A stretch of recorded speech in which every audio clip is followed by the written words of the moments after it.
The guys who built this sport grew up behind like boats like we're talking about, right? Like it wasn't a giant V-drive boat with 400,000 or 4K ballast in it. Like that just wasn't it. And so I do think it's just interesting that can be pinned that way when like there's always something to learn no matter what boat you're on, and like literally down to a jet ski. Like go do ollie backside 180s behind a jet ski.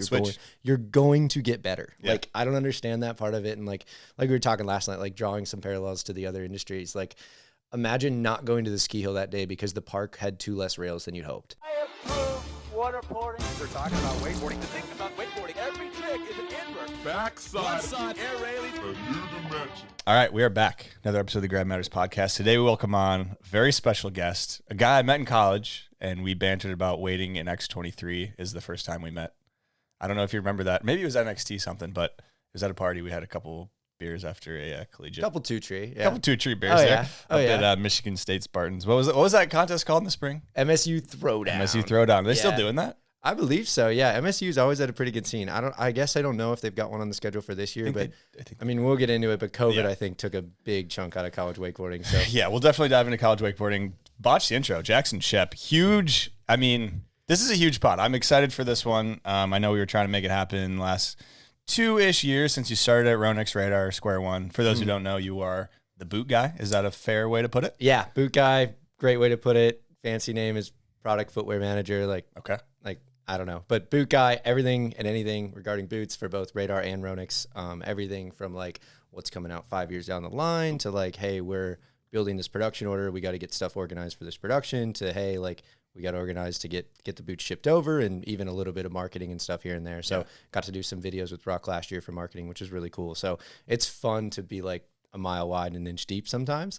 But yeah, you get to touch a lot more of the product than you would at a typical different job, right? Like I get to wear a lot of hats. Yeah, absolutely. And I mean, I've said it on the pod many times. I mean, talking about Trevor Maurer being behind the scenes, John Drawling being behind the scenes, and, you know, Wes Jacobson being behind the scenes, all these riders that are now behind the scenes of a new generation, right? It's not like the Eric Ruck generation, which awesome too, to have him behind the scenes, but you're truly a rider.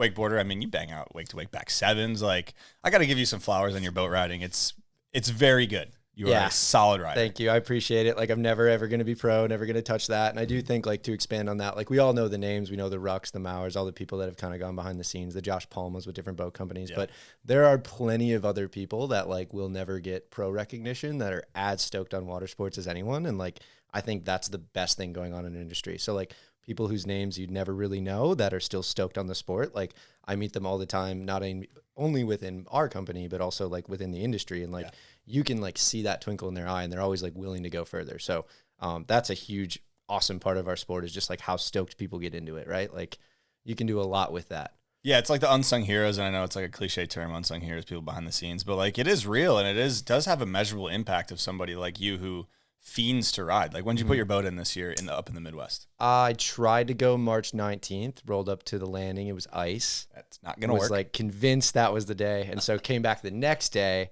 and got it on the water. Like we were rocking right around 40-degree water, maybe like 50 air. So dry dock start, keep the handle dry, keep the hands dry, no problem. And like I always tell people, like I get a lot of like, how are you doing this? How are you keeping your hands warm or whatever? But in the springtime, you're out of shape, you're out of practice, you're sore, you're tired, you're just like stoked to be able to get back to it. Just jump the wake. Yeah. And then like every time it gets a little warmer and a little warmer and a little warmer. So I've been way colder in winter sports than I've ever been in wakeboarding, like even with the icy water. And the lake is all yours in early March or late March in Wisconsin. Yeah. And I know we're talking that's kind of Midwest specific or cold weather areas, but the cold weather areas have a metric fuck ton of boats and lakes that, you know, kind of get slept on, I feel like, a little bit. And the earlier you start your season, the less you feel like you need to rush. Yeah, and like I got a pretty good schedule where like I'll usually try to have it in by mid-March. I deal with like how the ice is looking, and then I'll ride right up until like Thanksgiving time. Yeah. So I've only been able to get into December a couple times, and like it definitely fades off. Like the sunset gets earlier, the crew gets a little smaller, but it's cool to still have that as an option, right? Like you're still kind of in that zone of like, hey, I'm riding. And I know I've talked about this with a lot of people before, that like it's not only the Midwest, but also like Northern Canada and stuff. Like having a time frame of like when you can do this makes you so like anxious to like, I can't miss it. Yeah. Right? Like I got to get out there. Any chance that you get, it's like, you'd feel like guilty to not ride today. And I do feel like there's some places even further south where like because it's so accessible, it's like, maybe I'll go tomorrow. Like for us, tomorrow might be 30 degrees. Like, let's ride. Yeah, absolutely. And I think that what you just hit on there, and we can touch into this a little bit later more, but last night I went to La Familia premiere. Oh, yeah. You were up pretty late, so, kudos to being here, and you seem pretty put together, which is epic. Yeah. And the movie was insane. I don't think we really need to talk about it. I think we'll just let the movie speak for itself when people see it. You need to go watch it. However it comes out now, all the premieres I think are almost done. Mm-hmm. But whenever you see an opportunity to watch it, I think it speaks for itself. Yeah. But in the movie, I think it was the Harris brothers that mentioned they grew up in Florida, and they I don't know if I don't want to misquote them, but like people are kind of take it for granted down here. Yeah, yeah. The conditions, the riding year round, all that stuff. Right. And I think coming from an area where you don't take it, or you don't have that opportunity, I guess touch on the differences, I guess, a little bit, because when we heard the Harris brothers, we kind of looked at each other and was like, so true, right? Yeah. I think it goes both ways too, where like you're super into snowboarding. My winter sport has always been like snowmobiling. Yeah. And so I feel that like that's healthy too, to like set it down and put your mind somewhere else. So I would say that like, I don't know if I would still have the same mentality growing up down here where it's like you can do it all the time. It would be like a tendency to almost burn out, where like every year as you like roll into the next season, you're like thinking of like, oh, this is the year that I maybe get that or that or that. And so like, I feel like that just sets you up to like be more stoked on it all the time. And like, it's almost healthy to just completely put it down. And for us in the Midwest, you have to, right? Like without booking a plane ticket, like my lake's frozen solid. So what are you going to do? Yeah, you're forced to, and I think that force is a good thing. I know I've talked about other people from cold weather areas, whether it's Europe and they're mostly cable riding, but in the winter they go snowboarding because the cables are, frozen or it's snowing and it's not feasible to do. So it's just an interesting kind of difference between the areas, and it's hard to, if you do live down here or a year-round location, to like put it down because you don't have to. Yeah. So it's like you have to make the conscious effort, where up in the Midwest or where it's cold, you're forced to. Yeah. It forces your hand. We skipped way too long. It's almost been 10 minutes. Yeah. Favorite grab. Okay. Yeah, what do we got? Yeah, let's go. So I love grabbing the board. I love the fact that this is called Grab Matters. I would say my first love was like a stale fish, because that was the first one that I like learned to like bone out. Poke that one, So like I used to get bodied by all sorts of heel side threes and like back rolls and 180s and this and that. And like I remember telling myself where it's like I could never like let myself finish on something like that. Like I'd go try a bunch of one weight 360s and get smoked. And then I'm like, okay, we're going to go back to the dock. I'm going to grab the board any way I can, like before I get back. And so like, that was always super fun, where it's like, there's this other side of it that's not super like, I need to get this next trick, but like, I need to also appreciate all the little things along the way. So I loved the stale fish. Lately, my favorite one is like a nice, like turned over chicken salad, like where you kind of tweak it between the legs. And so my reasoning for that is it's way more repeatable for me than a good method. Like on a good method day, that one's 1-1. On a day where like that method isn't turning the way I like it, then like we'll grab chicken salad and keep it moving. So I'd say that's the one right now that I'm loving the most. The chicken salad's a good one. I feel like it's kind of making its rounds. Like I know Zara does a lot of chicken salad back ones that she like actually fucking grabs and tweaks, and I'm sure there's a lot of names of people. I mean, Sam Brown can do them with whatever he wants, it seems like, which doesn't seem possible, but good. That's a good one, chicken salad. And the stale, I feel like, is a lot of people's first like poked grab. Yeah. At least for me, it was. Right. Makes it feel like you're better than you are, And like, it's 100%. It's like not everybody's going pro, but like you can put some respect on some of those grabs that are more attainable for us mortals, Yeah, and the people in the boat look at it and they're like, yeah, it's good shit, Yeah, for Doesn't sure. have to be the 900 or the 1080 M. All right, let's talk early days, because touched on it. You're from the Midwest. You're from Wisconsin, right? Yep. So born and raised in Wisconsin, just outside of Madison, about 30 minutes north of Madison. Grew up on Lake Wisconsin. So it's really just a dammed part of the Wisconsin River, which starts way up by the UP and flows down into the Mississippi. In 1914, they built this beautiful dam that's like... You knew the year. Yeah, dude. I looked into it a little bit. And so it's just fascinating. Like my whole family roots is from there. Yeah. So my great-grandpa bought a farm that like looks over this bay, which is now called Sunset Bay. But they bought that farm in like the late 40s, and that's where my grandpa started farming. And so he's still 90, and like his favorite thing is jumping in the combine and like being in the tractor all day. Epic. So like, so they used to rent the land right on the lake that was like from a different farmer. And so my uncles and my dad, and like they'd have a little dock down there, and like the farm was cool with that. And so that has since evolved, and that land was donated to the DNR to become a public landing. So with that, we like maintain it. And so we've got our little dock kind of off to the side, and like we do all the lawn mowing, we pick up trash. My uncle brings down his tractor, like puts in the dock and everything. And so like I actually threw that dock in the water before I came down to Arizona a week ago. But that's where I grew up riding. So my whole family kind of shared this pier where we had a boat on the lift there, and like grew up just going to the lake where it was like 30 minutes for me, but like all of my cousins were even closer than that. Yeah. And so it was really fun growing up right next to the boat launch too. Tons of stories about like I can't imagine. watching some marriages, some maybe be on the 50-point fritz. turns to try and get down there. Yeah. So, but it's just cool because like my whole family farm is still there. They still work that all the time. My uncle, my cousins run that. And then we still have this like joint dock that we've all shared. And yeah, just like a lot of like family history there. My dad grew up water skiing out there, and he's always been like a free skier. And as they went through the years, they got like better and better boats, and we're just super into slalom. Okay. So I didn't know. I always thought you grew up on a lake, kind of living on a lake, but that's a very unique like kind of situation with this. Yeah, for sure. Like I don't like there's a lot of unique things in just, you know, the Midwest itself. And so yeah, like a lot of family history there. And then my like aunts and uncles all live very close to like where that dock is, and I grew up 30 minutes away from that, like the town over. So we would make day trips, and like the thing that I remember most about getting stoked on water sports is like my dad and his buddies would like meet up there at 6:30 on Sundays. And even before I even got the courage to like try, like I was always like, Dad, you gotta take me with. Dad, you gotta take me with. And I remember like waking up some mornings and it'd be like 8 o'clock and he'd be gone. I'd be like, damn it, like missed it. God damn it. And he, for all I know, he tried to wake me up for half an hour and I just wasn't having it. But we'd roll out there, and him and his brother, my uncle Ron, had like boats on halves through the years, and they'd worked their way up to the point where in 97 or 98, they bought a brand new ProStar 190 with like the LT1 Corvette engine. So, I mean, they had like the best of the best ski boat. It was like a 1 year leftover. They drove, picked it up. Like, so this is the boat that like I grew up like riding passenger seat on, watching all these guys water ski. And I do think this is probably where I learned what a hangover was, because we'd roll up Sunday mornings at 6 and like yeah, exactly. I didn't really know what's going on, but they're all kind of like, oh no, you could go, or no, you go. And like, but yeah, just grew up watching them like rip turns. And my dad will be the first to tell you that like he's by no means a good skier. Like they joke they're just a bunch of dumb farmers that thought it was about getting their elbows close to the water as they could. But I just remember like frothing over all of this, and then never really got into it myself. So I was like into moto, into snowmobiles, into BMX, but like the water always kind of freaked me out, which I definitely regret, but things happen for a reason. So I definitely had like an experience when I was like probably 7 or 8 where I was on 2 skis and kind of went out the front, and like I don't even know if the skis got into me, but like came up and was like freaked out, and like that was it. And so being that I had 12 cousins or whatever, like all we would do was tube. And so I know tube is a 4-letter word. Like I'm willing to admit that I grew up a tuber, but at the time, like you look up to your cousins that are 4 or 5 years older, and like that's what you do. And like for honestly my parents and my aunts and uncles, it's like, let's throw them all back there and just go wear them out. And I mean, like, dude, the way we tubed, like the record we had 11 of us behind the boat at once.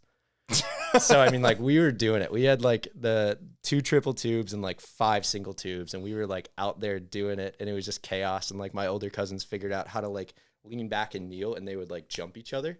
So like either with the wake or on the flat. Oh, I know exactly. Yeah, they were clearing the triple tubes and stuff, and so like that's definitely where I gravitated towards. So I'd like watch my dad and all his buddies ski, and then at the end I'd be like, hey, take me and so tubing, and like it's kind of just following whatever the older people around you are into. Yeah. Until one day, like, you know, being competitive and stuff, like my cousin and his friend, cause it's always like friends of friends come out. So my cousin Sam, who I'm still like really good friends with, he's 3 weeks older than me. So we were always like kind of doing the same stuff. And so his friend had brought out a wakeboard, and like, okay, we got to go give this a try. And basically that kind of forced my hand to like get over the fear of it. And so I remember going out and just like never actually getting up, but like, okay, like I was in on it because like those 2 had done it. And so I'm like, okay, I got to do this. So next thing you know, like it was music to my dad's ears. It's like, hey, I want to try this. And so he picked up a CWB Charger, like a 119 CWB Charger with some hinge bindings. I was going to say, did you have the hinge? Because I had the hinge, dude. I thought they were so sick. I know. And doing what I do now, it's like so funny because I was the exact same way. I'm like, dude, this is how you get locked in. Like this was got this metal clasp. Yeah. It weighs 100 pounds, but it's sick. Yeah, exactly. And so it's funny now because like for years, my dad tried to convince me to like give it a try. And like he was rightfully so, like saying like, dude, you're putting yourself in way more risk on like a dirt bike or something than you are here. Like just 100%. Go try it.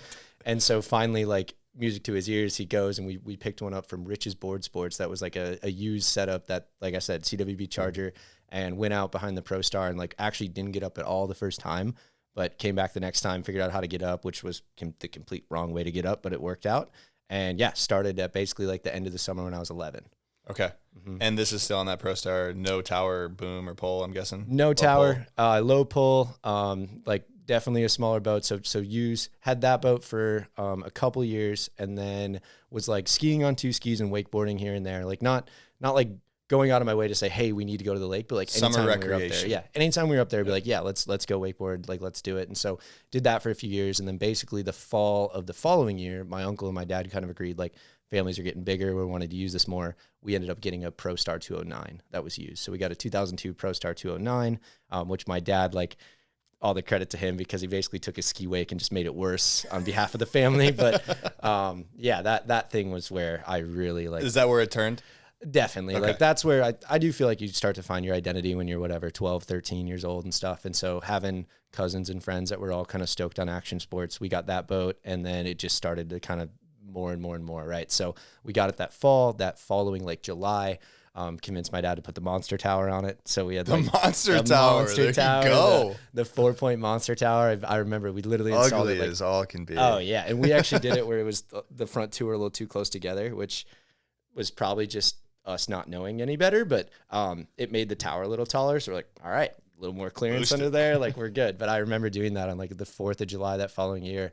And then again, it was game on. And so that was where like started picking up wake to wakes and having friends that are the same age that are all stoked on it. It's always just like, who can do what, right? Like who can go a little bigger, who can get that toe side wake to wake, who can do this or that. So yeah, rode behind that a good bit. And then finishing up that season, got my first real setup. So it was on like that Charger for a while. Had like a West Marine board in the middle of there. Like not knowing anything, like walking into a West Marine, be like, oh, that graphic looks sick. And the person there has no idea what they're talking about. Yeah, it was like a World Industries board, which kind of epic. Yeah, like in hindsight, I'm like, what the heck is this thing? So, but that fall, kind of, we were actually at Heydays. It's like a snowmobile swap meet in Minneapolis. I still go like every year with my fam. So, but it's like just this crazy swap meet where they're selling anything and everything. So we're walking the lanes, and like my dad had probably had a couple Miller Lights, which didn't hurt. And then all of a sudden there's this 2010 Ronix 1 with 1 boots on it. And like, it's the red one that had like the elephant print. It's in Defy a few different places. Yeah. Like this was out there. It's a 138. I'm maybe like 70 pounds soaking wet. Don't have a size 10 shoe, but I'm like, Dad, like we have to get this. Like there's just no other way. Like we have to get this. And like, sure enough, we ended up taking it home. And like, that's where like, again, just as I got more and more into it, it was just like the floodgates kept opening. So took that board home, got to ride it a couple times that fall. And then that spring was like that whole winter, I just like thought about wakeboarding. Right. And so started to get wake to wakes consistent, started grabbing the board. And I remember like, I have this screenshot of like me grabbing tail on this board. That's like way too long for me, but just being like, yeah. Like being like, look at this, it's wake to wake and I'm grabbing tail. Like, so definitely fell more and more in love with it then. Yeah. Okay. So before we even move on, because obviously college wakeboarding comes out a little bit after that, but let's talk boats, because me and you were talking yesterday about, and I've seen this comment all over the place about, I'll just summarize it to, you need a $300,000 boat if you want to get into wakeboarding. Right. Let's just open up that can of worms, I guess, because, you know, you just obviously, I'm not going to say disproved that whole idea, but more or less did. And I didn't get started behind a boat. My parents still have the same boat they've had. It's 20 years old now, and it's still super fun to wakeboard behind. So like, talk about that, compare it to like the ski and snowboard world a little bit, and just kind of open up that can of worms, because it's a good discussion. Yeah, I think it's fascinating. I think it's like an easy cop out, right? Like it's an easy way to protect the ego of like, oh, I don't have that boat, so I can't be any good. But honestly, all of the goats and the goats and the guys who built this sport grew up behind like boats like we're talking about, right? Like it wasn't a giant V-drive boat with 400,000 or 4K ballast in it. Like that just wasn't it. And so I do think it's just interesting that can be pinned that way, when like there's always something to learn no matter what boat you're on, and like literally down to a jet ski. Like go do ollie backside 180s behind a jet ski.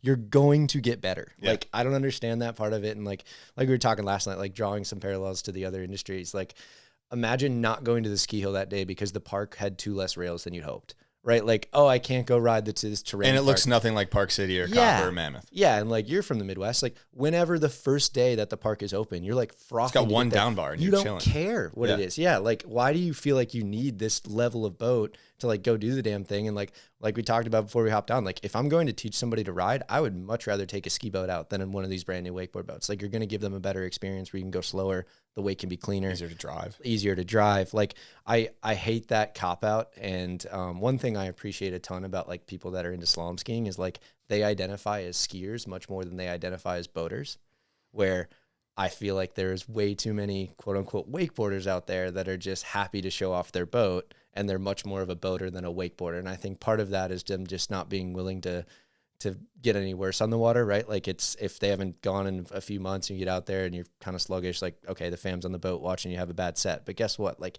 you would never think twice about buying a lift ticket in the winter and just ripping down the mountain. Yeah. Like I don't understand that, where it's like, why can we not find a way to like have people that love this sport and did even like 180s, 360s tantrums, like how can we not like allow them to continue to grow old with it? Because we feel like, oh, you got to have this $300,000 boat. You got to do a giant wake. Like, no, there's plenty of opportunities out there to like ride the boat that's in front of you and have a blast. Yeah. And progression, I think everyone just puts into a box as being linear. Like you have to go down this exact path of progression. And it's like, yeah, if you look at it that way, then the boat wake has to always get bigger. It has to get lippier. It has to get better. You have to go faster. You have to go bigger. Yeah. That's just one very specific path. And I think the path is sick. Like what, we watched La Familia last night. Yeah. The biggest wakes in the world, on the planet you'll ever see. The double ups are head high that they're hitting, and they're going to the flats, and it's insane.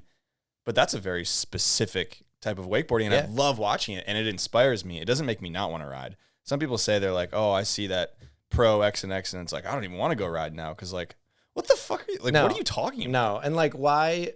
Like, do you think anybody in the super pipe learned on a 22-foot half pipe? No. You couldn't even get to the top of it for the first 10 years snowboarding. Yes, and like that's what I think the parallel needs to be, is like the movie we watched last night. Like, I have no business riding those wakes, right? Like, and you're a very good wakeboarder. And like, even that though, like, it doesn't mean that it should dismiss me from having fun on a small wake. Like, I don't understand that. Like, I do think a lot of the mini wake stuff that like John had done too is like cool, where it's like, it's super impressive to me that those guys can still do those hammers on a small wake. But yeah, I think the idea that you need this massive wake to keep going is like such a cop out. And I do think like the boat prices in general is not where I'd like to see them, but every year that goes by, that technology gets older and like the used market is around, right? Like I do think like, you can get a used G for under $100,000. Well, that's the thing. And like, even to go before that, like I had learned a lot of stuff on a 2004 X Star. That was the first year of the pickle fork. Yeah. They used that hull in the Pro Tour till 2011. That is an awesome wakeboard boat. And so you see some of those out there that are like, whatever, 25, 30 grand. And like, you can have a lot of fun on that boat. Like you're putting yourself on a pedestal if you think you're going to outride the wake on an X Star, a late gen X Star.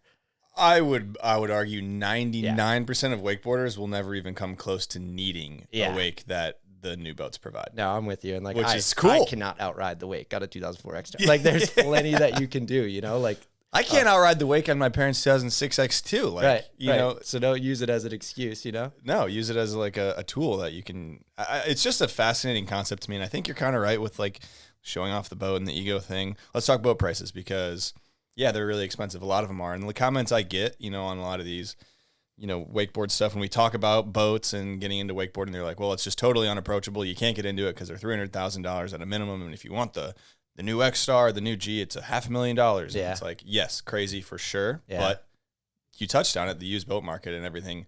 You can get into this stuff for, I'm not going to say cheap, but for your average family who's doing okay, you can do it. Yeah, you definitely can. And like, we've bought a lot of used boats over the years, and I feel like that's a great avenue, right? Like where you tend to lose me is like, I think even the entry level stuff has gone crazy over the past couple of years. NXTs or whatever those. And as flashy as we want to talk about Paragons and X Stars and M242s, right? Like they're not slinging high volumes on those, right? Like I'm sure those are paying the bills, but they're not building hundreds of those a year. It's like that's their flagship, and like you can appreciate that while still understanding that there's some more attainable boats. Where you start to lose me is like when the quote unquote more attainable boats are still like more expensive than like the best optioned Denali Duramax truck that you can buy, right? Like that's where I'm like, you guys take a step back and realize that like outside of the sport, you can buy the sickest car you've ever seen, and it doesn't buy you an entry level wakeboard boat, right? And then not to mention with that boat, you do need something to tow it, and so then right? Like now you're lost. You're gone. Yeah, yeah, because you need both. So yeah, I think the entry level is a fascinating thing. It's like the word entry level doesn't even exist anymore, almost in the wakeboard boat world, because they claim it does, but I think the cheapest Mastercraft I saw at the Grand Rapids Boat Show was maybe $100,000. I think they did a special edition for $99.9 or something like that to just sniff under the 100,000. Which, with inflation and all that, you know, it sounds like 100,000 is a lot, but it's the new 60 to 70,000, or whatever. But it's still a lot. Yeah, and I guess like it's not specific to wake boats. Like if you look at other boats are expensive. Like that's the fact of the matter is like boats are expensive. You can look at fishing boats, pontoons, like everything's going up. It's a luxury. They're profiting off of people's like expendable income, right? Like, and I think that it's just interesting that there's just such a need for these, like everyone wants to look at the Paragon and even these contests, right? Like these contests, they want to show up and they want to pull it with like the best boat that they have, when like in reality, maybe something like lower tier in their lineup would suit the grassroots team the best, right? Like could they learn better? Like would. Yeah. And I actually like grew up doing that, where like we practiced behind the 209. We'd go to a contest, the wake would be massive, we'd get smoked. Like we'd try to adapt on the fly, and like it is what it is. But I think like let's not try to put everyone in a 22-foot half pipe. I think that's the most apt comparison. Maybe people are like, well, what do you mean like 22-foot half pipe? Like that's what the pipe is. It's like, no, actually the pipe started at 12 feet. Right. And there's a huge resurgence of that 12 to 13-foot pipe, which is fun for everyone. Pros down. Like pros have fun on it and everybody has fun on it. And I think that's where like, I rode, behind my parents' boat, and then I went with Adam Wensink behind like his loaded 230 or 210 or whatever. Mm-hmm.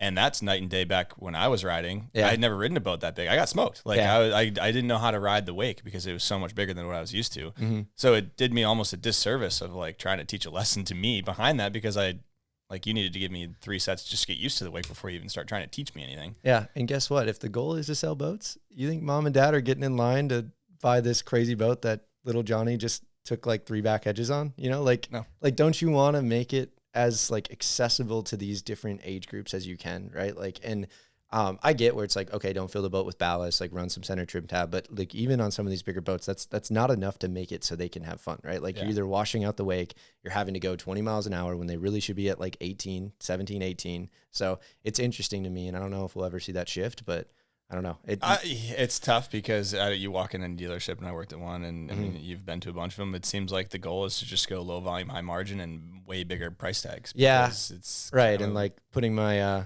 manufacturing cap on, it's like at the end of the day, it's manpower to get this all done. Where it's like you're paying engineers, you're paying factory people, you're paying manufacturing people to like get this thing done. And so like I guess why wouldn't you want to have them working on the thing that's going to make you the most money? So like I get that. Yeah. But I do think you're closing the door to so many people that would have gotten into the sport had it been more accessible, not only with price, but also performance.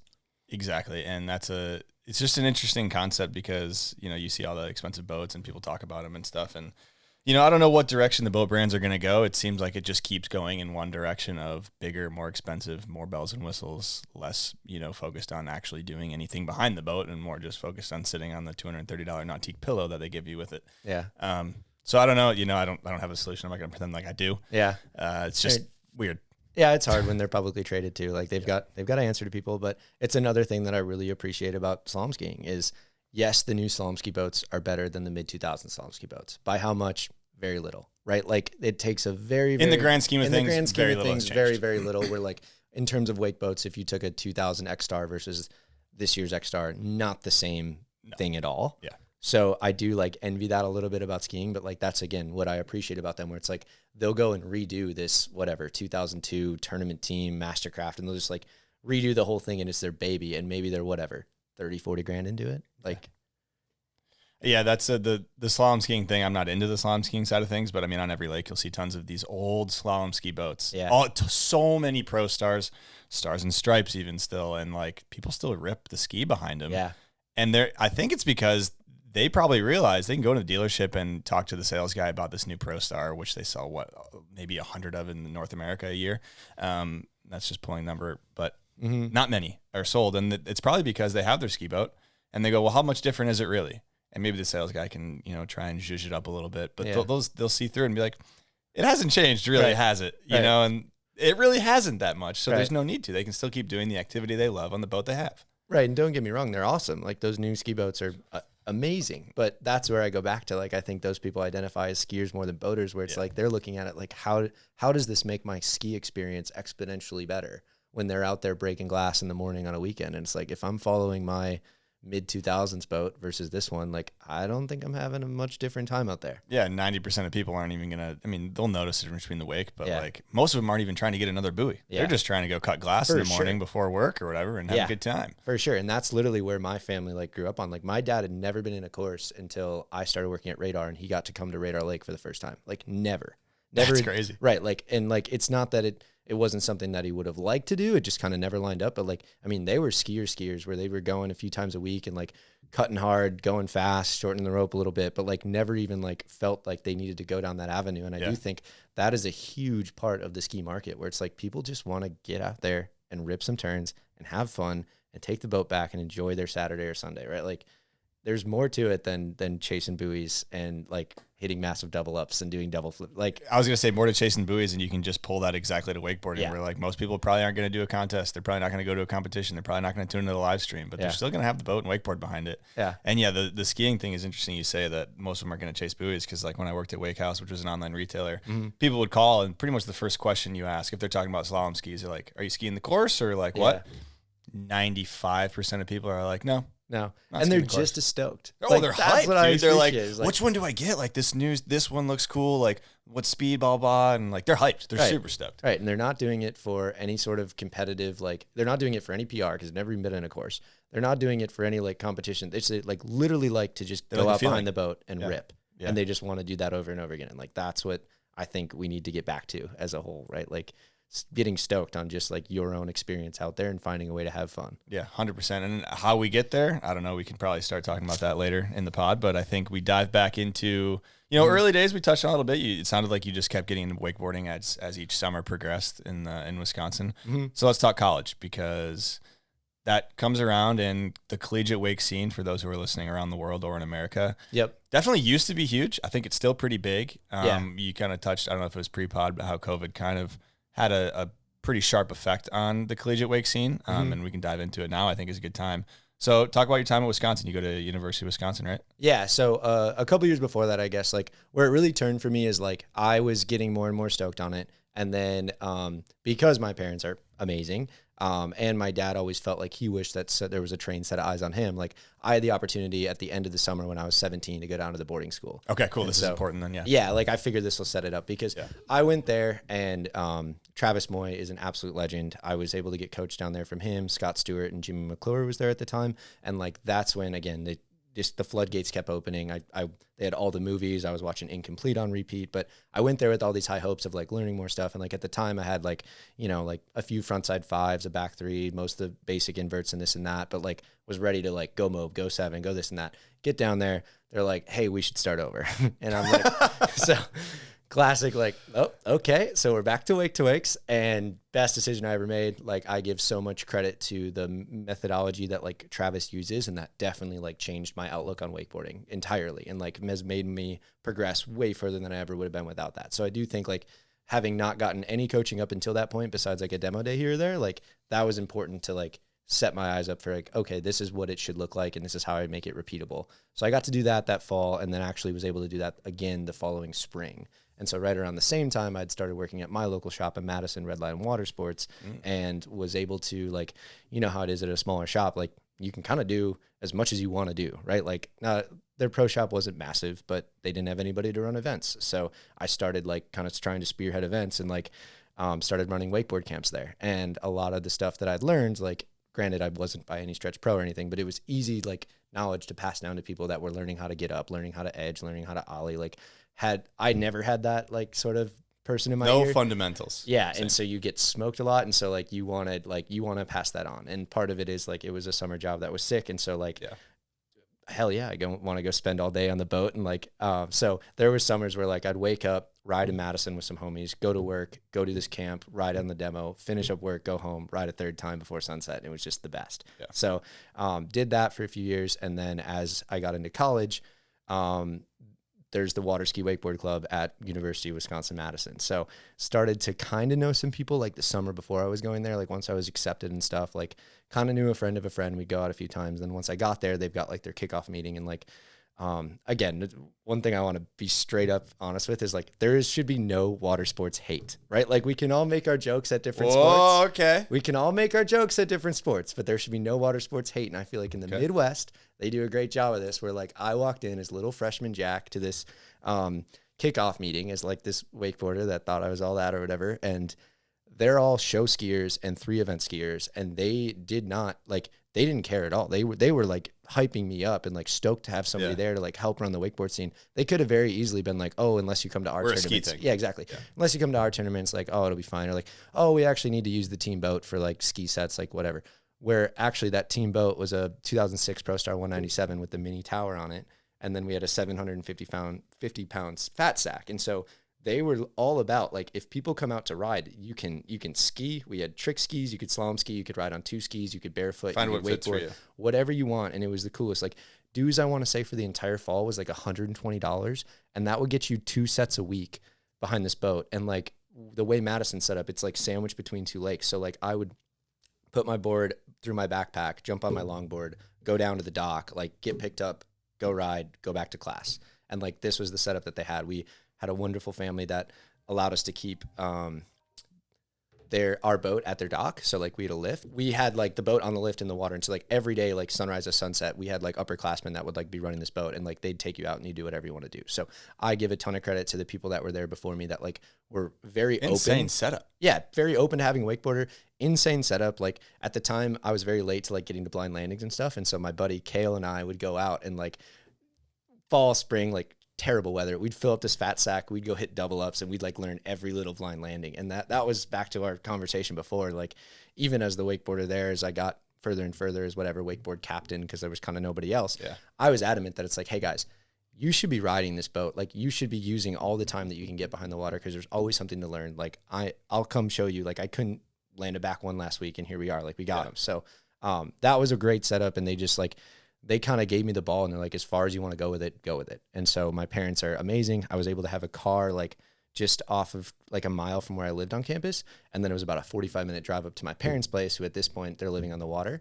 So not only did we have access to that team boat that was right in Madison there, like I would take crews up like as much as I could with my free time. We just pack the car full, put boards on people's laps and stuff, drive up to go ride more of like a wakeboard boat at my parents' place, and then come right back down. And so like, I was very much welcomed in as just a waterman. And guess what? In the Midwest in the winter, it's freaking cold out, and like you all might as well just hang out and have a good time together. So I mean, like I was never into like Greek life or anything, but this was way more my alley, where it's like when things cooled off, like hanging out with a bunch of skiers is the best. Like-minded individuals. Yeah, like-minded individuals. So that was great. And then as it went into the next spring, my good friend Cole Wojtak was a couple years older than me. That's how you say his last name. Wojtak, we got a guest question coming later, but continue.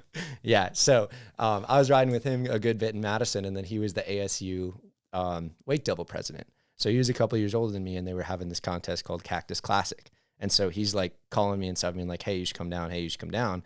And so booked a flight and went down there in February just completely by myself. Like I knew Cole, which was a good hookup.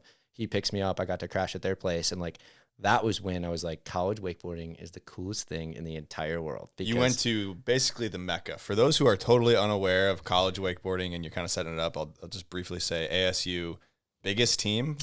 Yeah, it's definitely these days they've got so many people on the roster. Yeah. And in the heyday they had some really, really good riders, including Cole and many others. Like they did it right. They had a bunch of Instagram followers. They were getting the sponsor hookups. Like they made it look right, where it's like, and actually I had applied to ASU, and had it not worked out at Madison, like I might have gone there. And so there's a sliding doors moment, but oh well. Like, so went down there and kind of experienced that for a week, and just like a few days before the contest, we're just like going up to ride the boat. And so we went up to Canyon Lake and just like rode the boat, came back to town, and like just living in the wake house with them for a couple days was insane. And then contest day rolls around, and granted I didn't ride that great, but like I was riding in the open division, like had a killer day.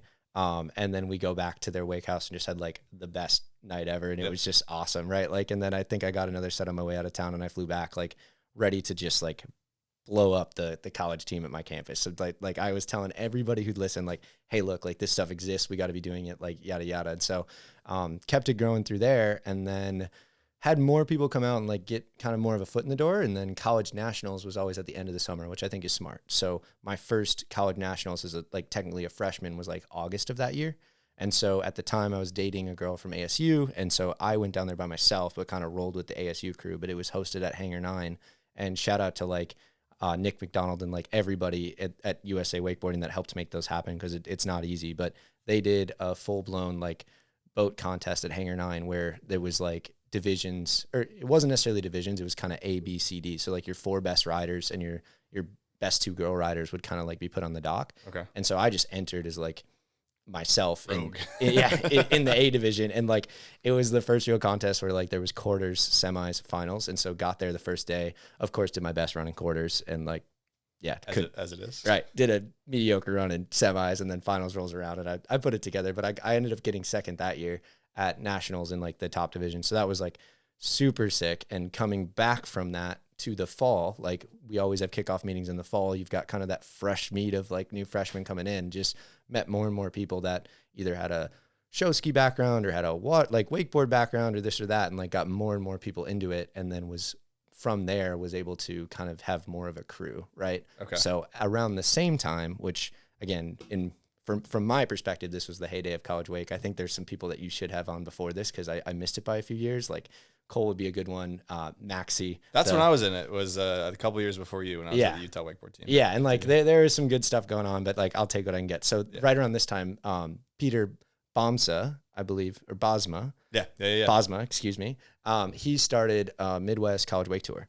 And this was all happening like simultaneously as I was getting more and more people like, and I was pulling a few people across the aisle from the ski team, where it's like they maybe were a wakeboarder, but they're following them on all the skiers. I'm like, hey, come with me. So this was an all-time contest idea that just came to fruition, where in the fall it was 3 stops. It started at Action. So we went over to Action. Wake Park in West Michigan. Yep, yeah. Action over there. Goated cable.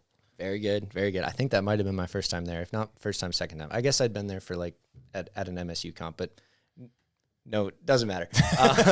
So we go over there. They had like set up where like they kind of had it booked out. So we had like these tent camping sites. And so we rolled up to this, and then like you roll in Friday night, everybody got a pass because they were a part of the contest. So like when you paid your entry fees, everybody got a weekend pass for the cable. And so if you got in early, you'd go over to Action, like you'd rip it up. And like for that time of year, like later in September, I don't know that Action's going to be like loaded with people. So Memorial Day to Labor Day is all this. So, right. Yeah. It was great to see the dock full and everybody just getting to know each other. Everybody stoked on the same thing. And then rip laps at the cable Friday night. Feel like you accomplished something, right? Where it's like, oh, I got to ride today. None of these guys ride cable for the most part. All boat people. And like even for us, West Rock was about an hour and a half. This was probably like 5 hours around so it's like not super close, and like we're all technically competing on Sunday, so it's like let's go try figure something out. Yeah, so you meet everybody, you have a blast, you get very little sleep, and then Saturday was the boat contest. So we went out to like I don't know if it was a river or what around there, but they had an X-Star lined up and like a houseboat. Do you remember this? Were you? No, at that I wasn't one? there. No. Okay, you were at the West Rock one, but then they towed all the divisions on Saturday behind the boat, and then again, chaos ensues, like bunch of fun that night. And then the next day was cable. And so they did like a morning cable contest. And then by that night, like you took off and you were done. And Peter was on top of it as far as keeping track of everyone's points and every school's points and this and that. Like where I think he was maybe a bit too generous is he did try to give out like prize money. So like if you were like the winning team that weekend, like he literally tried to give your club a check for $750. And in hindsight, no one needed that. Like everyone would have paid their entry fees, had this like sick weekend of riding cable, riding boat, hanging out with all these like-minded people, and then went home. And so that was the first stop. The next one was at Rockford, West Rock, which is where I think we crossed paths at MSU. Yeah, but this briefly. is where like you were judging, and that was definitely a fun time too. So gotta love Dan Jarrett, just helping out anywhere he can. And that was a really good one where similar setup, like go have some accommodations to camp, ride the cable Friday, boat on Saturday, cable Sunday, and then we did a third one at KC Water Sports, and that was a blast too because it was kind of getting cold, and so everyone like booked it down to KC. Right there, you can camp on site, and like I'll never forget like do you know beer darts?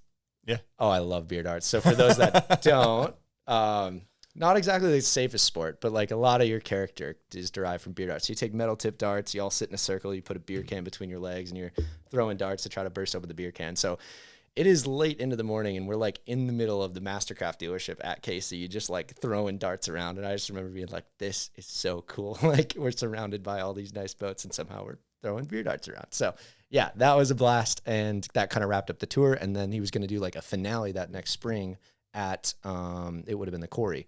And so unfortunately I actually met J.K. Mullins at that last comp. Really? Yeah. So he was riding in college at that time. And, but unfortunately, like the day that they decided to have the boat comp was just complete, like the worst conditions I've ever seen in my entire life. Like complete washing machine, just had to go across the lake to try to find a line. That line wasn't very good. When they're across the lake and you're on shore, you couldn't see anything. Like it was like completely mail it in. Like we're just not going to have the boat part.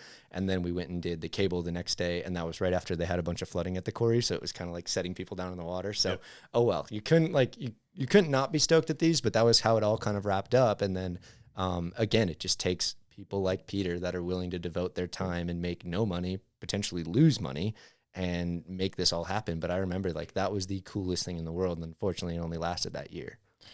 Yeah, but that's such a this is a great time to keep diving into college wakeboarding because, I mean, more or less, I don't think you'd say it, but you kind of got the team at Wisconsin, the wakeboard side off the ground, right? You were the one that was kind of the catalyst for that. So I want you to touch on how important, and you kind of just did there, the college scene is to wakeboarding as a whole. You know, this is obviously an American thing or North American thing, but there's a lot of people in college in America and a lot of people in boats and a lot of lakes and stuff. So how important is it to just the general pipeline of getting people wakeboarding? Yeah, 100%. Like I think any college you go to, at least mine, it was like if you have $25 and 2 people, you can start a club. So like it's as much as you want to take on. And I like implore people to like go down this rabbit hole because it's worth it. Back to our conversation about like, if you're stoked on water sports, like just keep doing more and like it will come, like it will, the fruits of your labor will be seen. Right. So, I was very proud that like when I first got there, nobody was following me to contest. And by the end of it, like people were following me. Right. So that next year going into nationals, it was down at OWC and we actually had a full team where like there were 6 of us that went down, got a hotel room. I was sleeping on the tile underneath the sink. We're all sharing the same hotel room, just like making it work. But like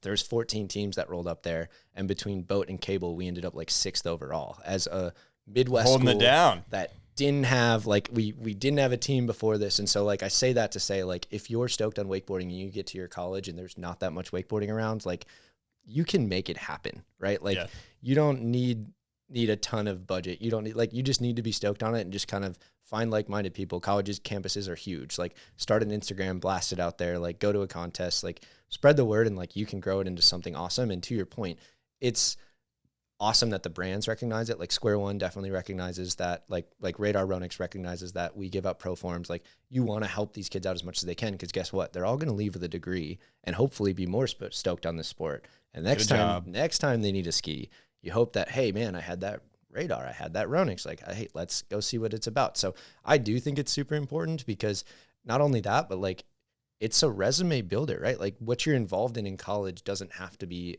marketing network events over and over again, right? Like even in the jobs outside the industry that I've had, there's some weight put on the fact that like, okay, you were this team captain, kind of started this club, you did all this stuff, you planned out this and that, like you're able to organize, like your passion can also be valuable to your professional career.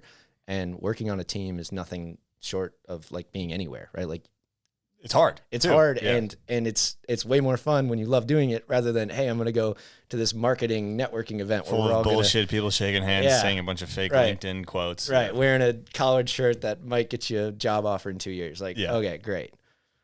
So, and I also think it's important in the college wake scene, and this is just a broader spectrum thing of you either get into water sports, wakeboarding, whatever, as a kid with your parents got a boat, cousin, aunt, uncle, whatever.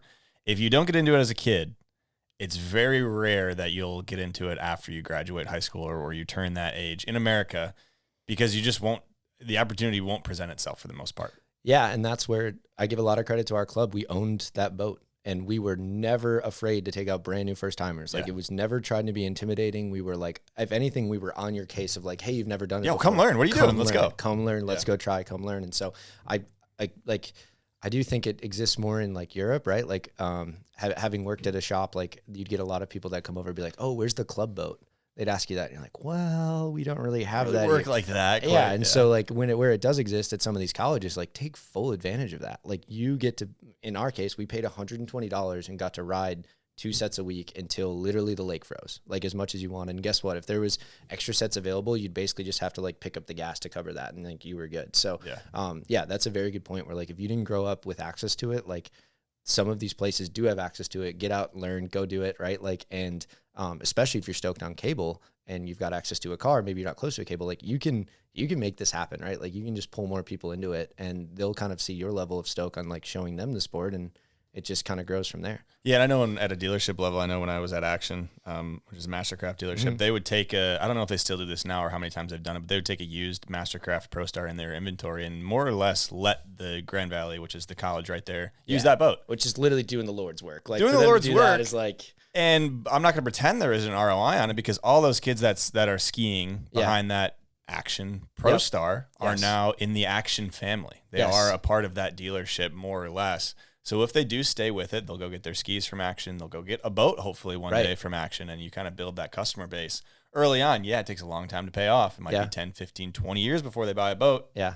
But they're probably going to go to your dealership to do that. And how much are you out, right? Like they're doing it the right way where like you can't go giving these kids a brand new boat. They don't need it anyway. No, they don't need it anyway, but like taking a used one that's available, it's like, all right, we might lose a couple grand on this. Like, oh well. Yeah. So yeah, I think if you're passionate about it, like just keep going and like trust me, I went to a ton of contests by myself, and it's partially because I met so many people at that first one I went to, and then you keep in touch in social media and group chats and stuff, and you're just like stoked to see that group of friends, and so just like, keeps building and building, and and then before you know it, you're in, and it's this huge thing, right? And like it's the most welcoming community ever, because as soon as you want to talk water sports, like that's what all these people grew up on. Yeah, and it's awesome to be around like-minded people. I think it's time we dive into the first guest question we have from Cole. How'd you say his last name? Wojtak. Okay, Cole. We're tapping in right now. Hey, Jack. Hey, Hunter. I want to start this off with a quick thank you to Hunter. It was really nice having the best coach in the NFC North this year, your old friend Ben Johnson. Guess it also helps that we had the best quarterback. Don't get me wrong, Goff's a close second, followed by 9, and then there's Love. He's just making it Anyways, two-part question for you, Jack. What's your favorite trick, and why is it roll to revert? Cheers, boys. Hope to see a milk chug this episode. Oh, that's awesome. Yeah. Does this tie into college wake at all? This roll to revert? All right, let's tap into that then. Yeah, this is a great one. And I'll actually get you the clip because it's like it's a great one. So please do. Part of working at a shop that was close to Madison was you kind of get to know people that had boats on these lakes, which was awesome, right? Because a lot of them are just stoked to like pull some wakeboarders and this and that. And I'm always happy to show up with 5 gallons of gas or whatever and a good attitude and to go get Sendy. So literally my freshman year, few weeks into college, I had been like trying roll the reverts. And like prior to this, I had tried one behind a G that was like way out of my comfort zone and just basically got stood up straight and then nose picked and the board like went out from under me so fast that like I thought I broke my ankle. Like went and got x-rays and shit. And like I'd broken that leg before, like a few years back. And so thought I was down and out. Turns out gnarly high ankle sprain, whatever, came back. And so later that year, I'm trying to learn roll the revert. And so we're behind what I refer to as the Death Star. The 2012 to 2017 Mastercraft X Star, you had to go about 24 miles an hour to like get a clean wake so it actually was Rusty's old boat, like one of their promo boats that had like Mastercraft X Star written across the whole side of it. And so we're behind this thing. I'm like frothing, big wake, whatever. I go to do roll the revert that I like hadn't had much success on at all. My body, like I'm just more of like do a Mexican roll. Like I'll do many roll to blinds before I'll ever try another roll to revert again. Like, so, go and do it. And it was one of those classic where like took off, landed, stuck it, where it was like, oh my God, like that was absolutely perfect. Like had kind of overcooking, I'm landing on my butt. I'm like, that was perfect. Stuck it. Nobody's filming. Right. So turn the boat around. I'm like, well, got to do one for the camera. 2 to make it true. Yeah. Next one, come out of it. Don't rotate full 180, clap case the wake real bad. And then like straight to front edge where I'm just like full scorpion into the bottom of the wake. And so like somehow wasn't concussed enough to go in, but came up like bloody nose, had ripped the thing in like the front of my mouth. So like, so like that was bleeding from my teeth and like literally just like completely smoked going like 24 miles an hour. And like, I'll get you the clip cause it's awesome. I have it where it's just like clap. So, that roll to revert is not my favorite. Haven't actually done one since. I'm okay to just leave that one aside. Much more of a roll to blind guy. But yeah, that's a funny memory. And ironically enough, that same night, like put the pieces together, go back to the dorm, pick myself up off the mat. Waka Flocka's in town that night at an 18 plus place, like playing a concert. And so got to go to the Waka Flocka concert. Absolutely. End up crowd surfing and getting on stage with Waka Flocka that night. He like yanks me up and I have like a first video of like me on stage with Waka. And so like, what a day where it's like almost get KO'd on a roll to revert. And then like a few hours later, I'm on stage with Waka. Like that'll work. Jeez. Yeah. So no more roll to reverts. Do you still tap into those ever, or is that off? Good. Not doing that one. Like just my hips don't open up that way. And like anytime they do, I would under jump it. And so then I'd just like come around to case and just boom. So it's so funny that some people have tricks like that, because I have tricks like that. I feel like everybody you talk to who's like wakeboards a while, or even any sport, like just has a trick. They're like, roll the blind to everybody would be significantly more difficult. Yeah, that one. Yeah, and I've still gotten smoked on roll to blind, but I'm much more confident that it's gonna be all right with the roll to blind. Where like, dude, when I was first getting those roll to reverts, I just felt like I was a passenger, and so that's my own. What a way to fault put it for not learning the right way. But I would take off from the wake and be like, well, I hope this goes all right. And that day, it did not go all right. Yeah. Okay. Before we tap into Fort Fremont, because you have a Fort and Fremont sticker on your wakeboard, and it's a pretty pivotal, I think, time in your life. Let's dive into one more guest question from Jake Pelot. Here we go. What's up, Jackson? I'm actually recording this on the opposite side of a houseboat from you at the Ronix shoot, so hopefully you can't hear me right now. But I have two kind of completely unrelated questions for you. First up, you're a great wakeboarder and designing products that impact a ton of people's experience on the water. How important do you think it's been for you in your role to be a rider and actively involved in the wake community? Second up, you were a collegiate wakeboarder at a time that seemed like it was really fun to be a part of that scene. And it's such a good community builder for wakeboarding and so many people's friendships who last well beyond their college years. Do you have any ideas for how new or existing teams could continue to grow and expand the collegiate wake community? That's what I got. You're awesome, man. It was so good hanging out last week and can't wait to listen to this whole pod. So let's touch on the product thing real quick, because we'll dive into product way more in depth after this. But the importance of being a rider and also designing the product, Yeah. Shout out to Jake. He's the bomb, man. I love hanging with Jake. So I do think it's really important. I think both sides are important. It's fascinating to me. Like I fell in love with engineering, honestly, because I broke a lot of parts on different things in my life. So fell in love with engineering, and like merging those two together is the coolest thing in the world. So like sometimes when there's a pair of boots, the pair of prototype boots, ironically, a good example of this is the project we worked on with Jake for the Supreme Boa. Sometimes there's a box at my doorstep and there's only 2 pairs of these in the world. And the thing today is go put these on the board and figure out how they work, right? So like it is so fun to do all of the design side and like, oh, I think this will work. And then having some riding experience, I think, is important to be able to speak a similar language as these guys.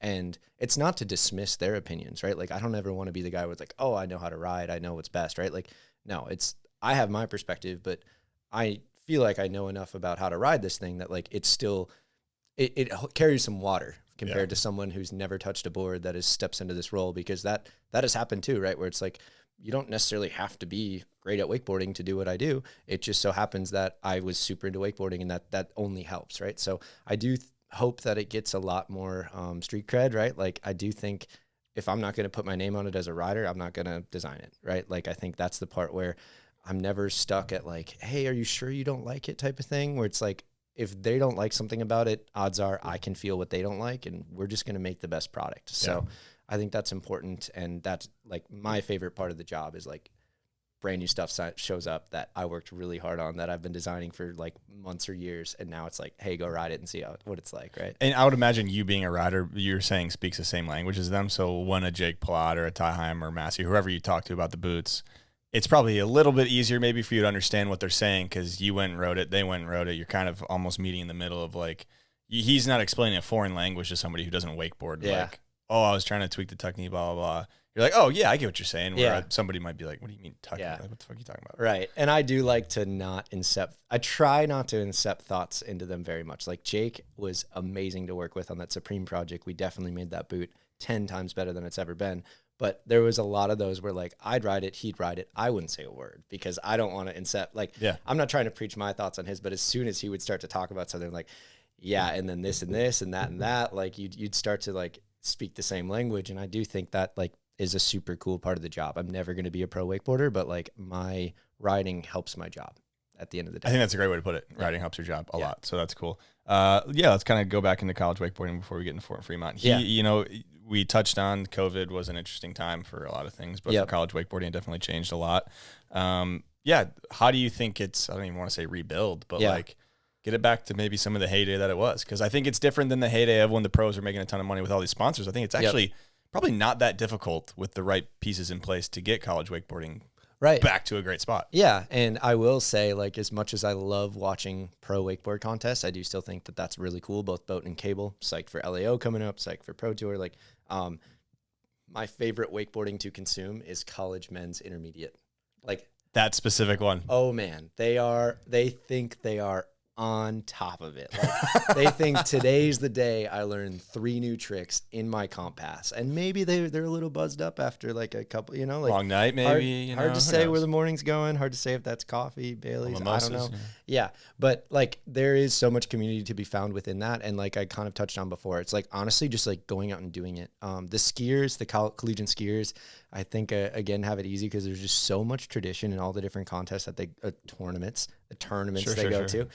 So like rolling up to Wisconsin, they knew like every single year, okay, here's Hawkeye, here's like, we're going to Iowa State this weekend. This is All-Stars. This is regionals. This is nationals. Yeah. They knew that was happening. And a lot of that is like done by people baked in. Yeah. And people that give back to the sport. Like, it's not to dismiss that there's a bunch of people behind the scenes in collegiate skiing that are like helping to make this all happen, but it's like there's more tradition with long standing. So it's long standing. It really just didn't kind of dry up out of nowhere, where with the college wake stuff, we were always kind of, we're in between the WWA and USA Wakeboard, and then like where people are doing their own contest, and there's an MSU Throwdown, and then like as COVID kind of hit, like shout out to Mike Dowdy and Wake U. He did a ton, and I love Dowdy. Like I love what he did. He carried as much as he could during the time, but like kind of since then, there's been nobody to like pick it up and make it a thing. Like there's not like a whole lot of organization, and it really not only takes people at colleges to like help make these teams a thing, but like you got to be able to say like, hey, I'm going to travel to this. Like, I'm making this a priority. I'm going to make this happen. And I mean, anything that I can do in my role with spare time to like help make that happen, I would continue to like, I would love to continue to give back. Yeah. But I do think it's at a tricky spot where like, there's not that tradition, longstanding tradition. And so as some of that stuff dried up through COVID, and then as like upperclassmen graduated, that tribal knowledge kind of left. And so there are still contests that still happen. Like that Cactus Classic has been going every year since.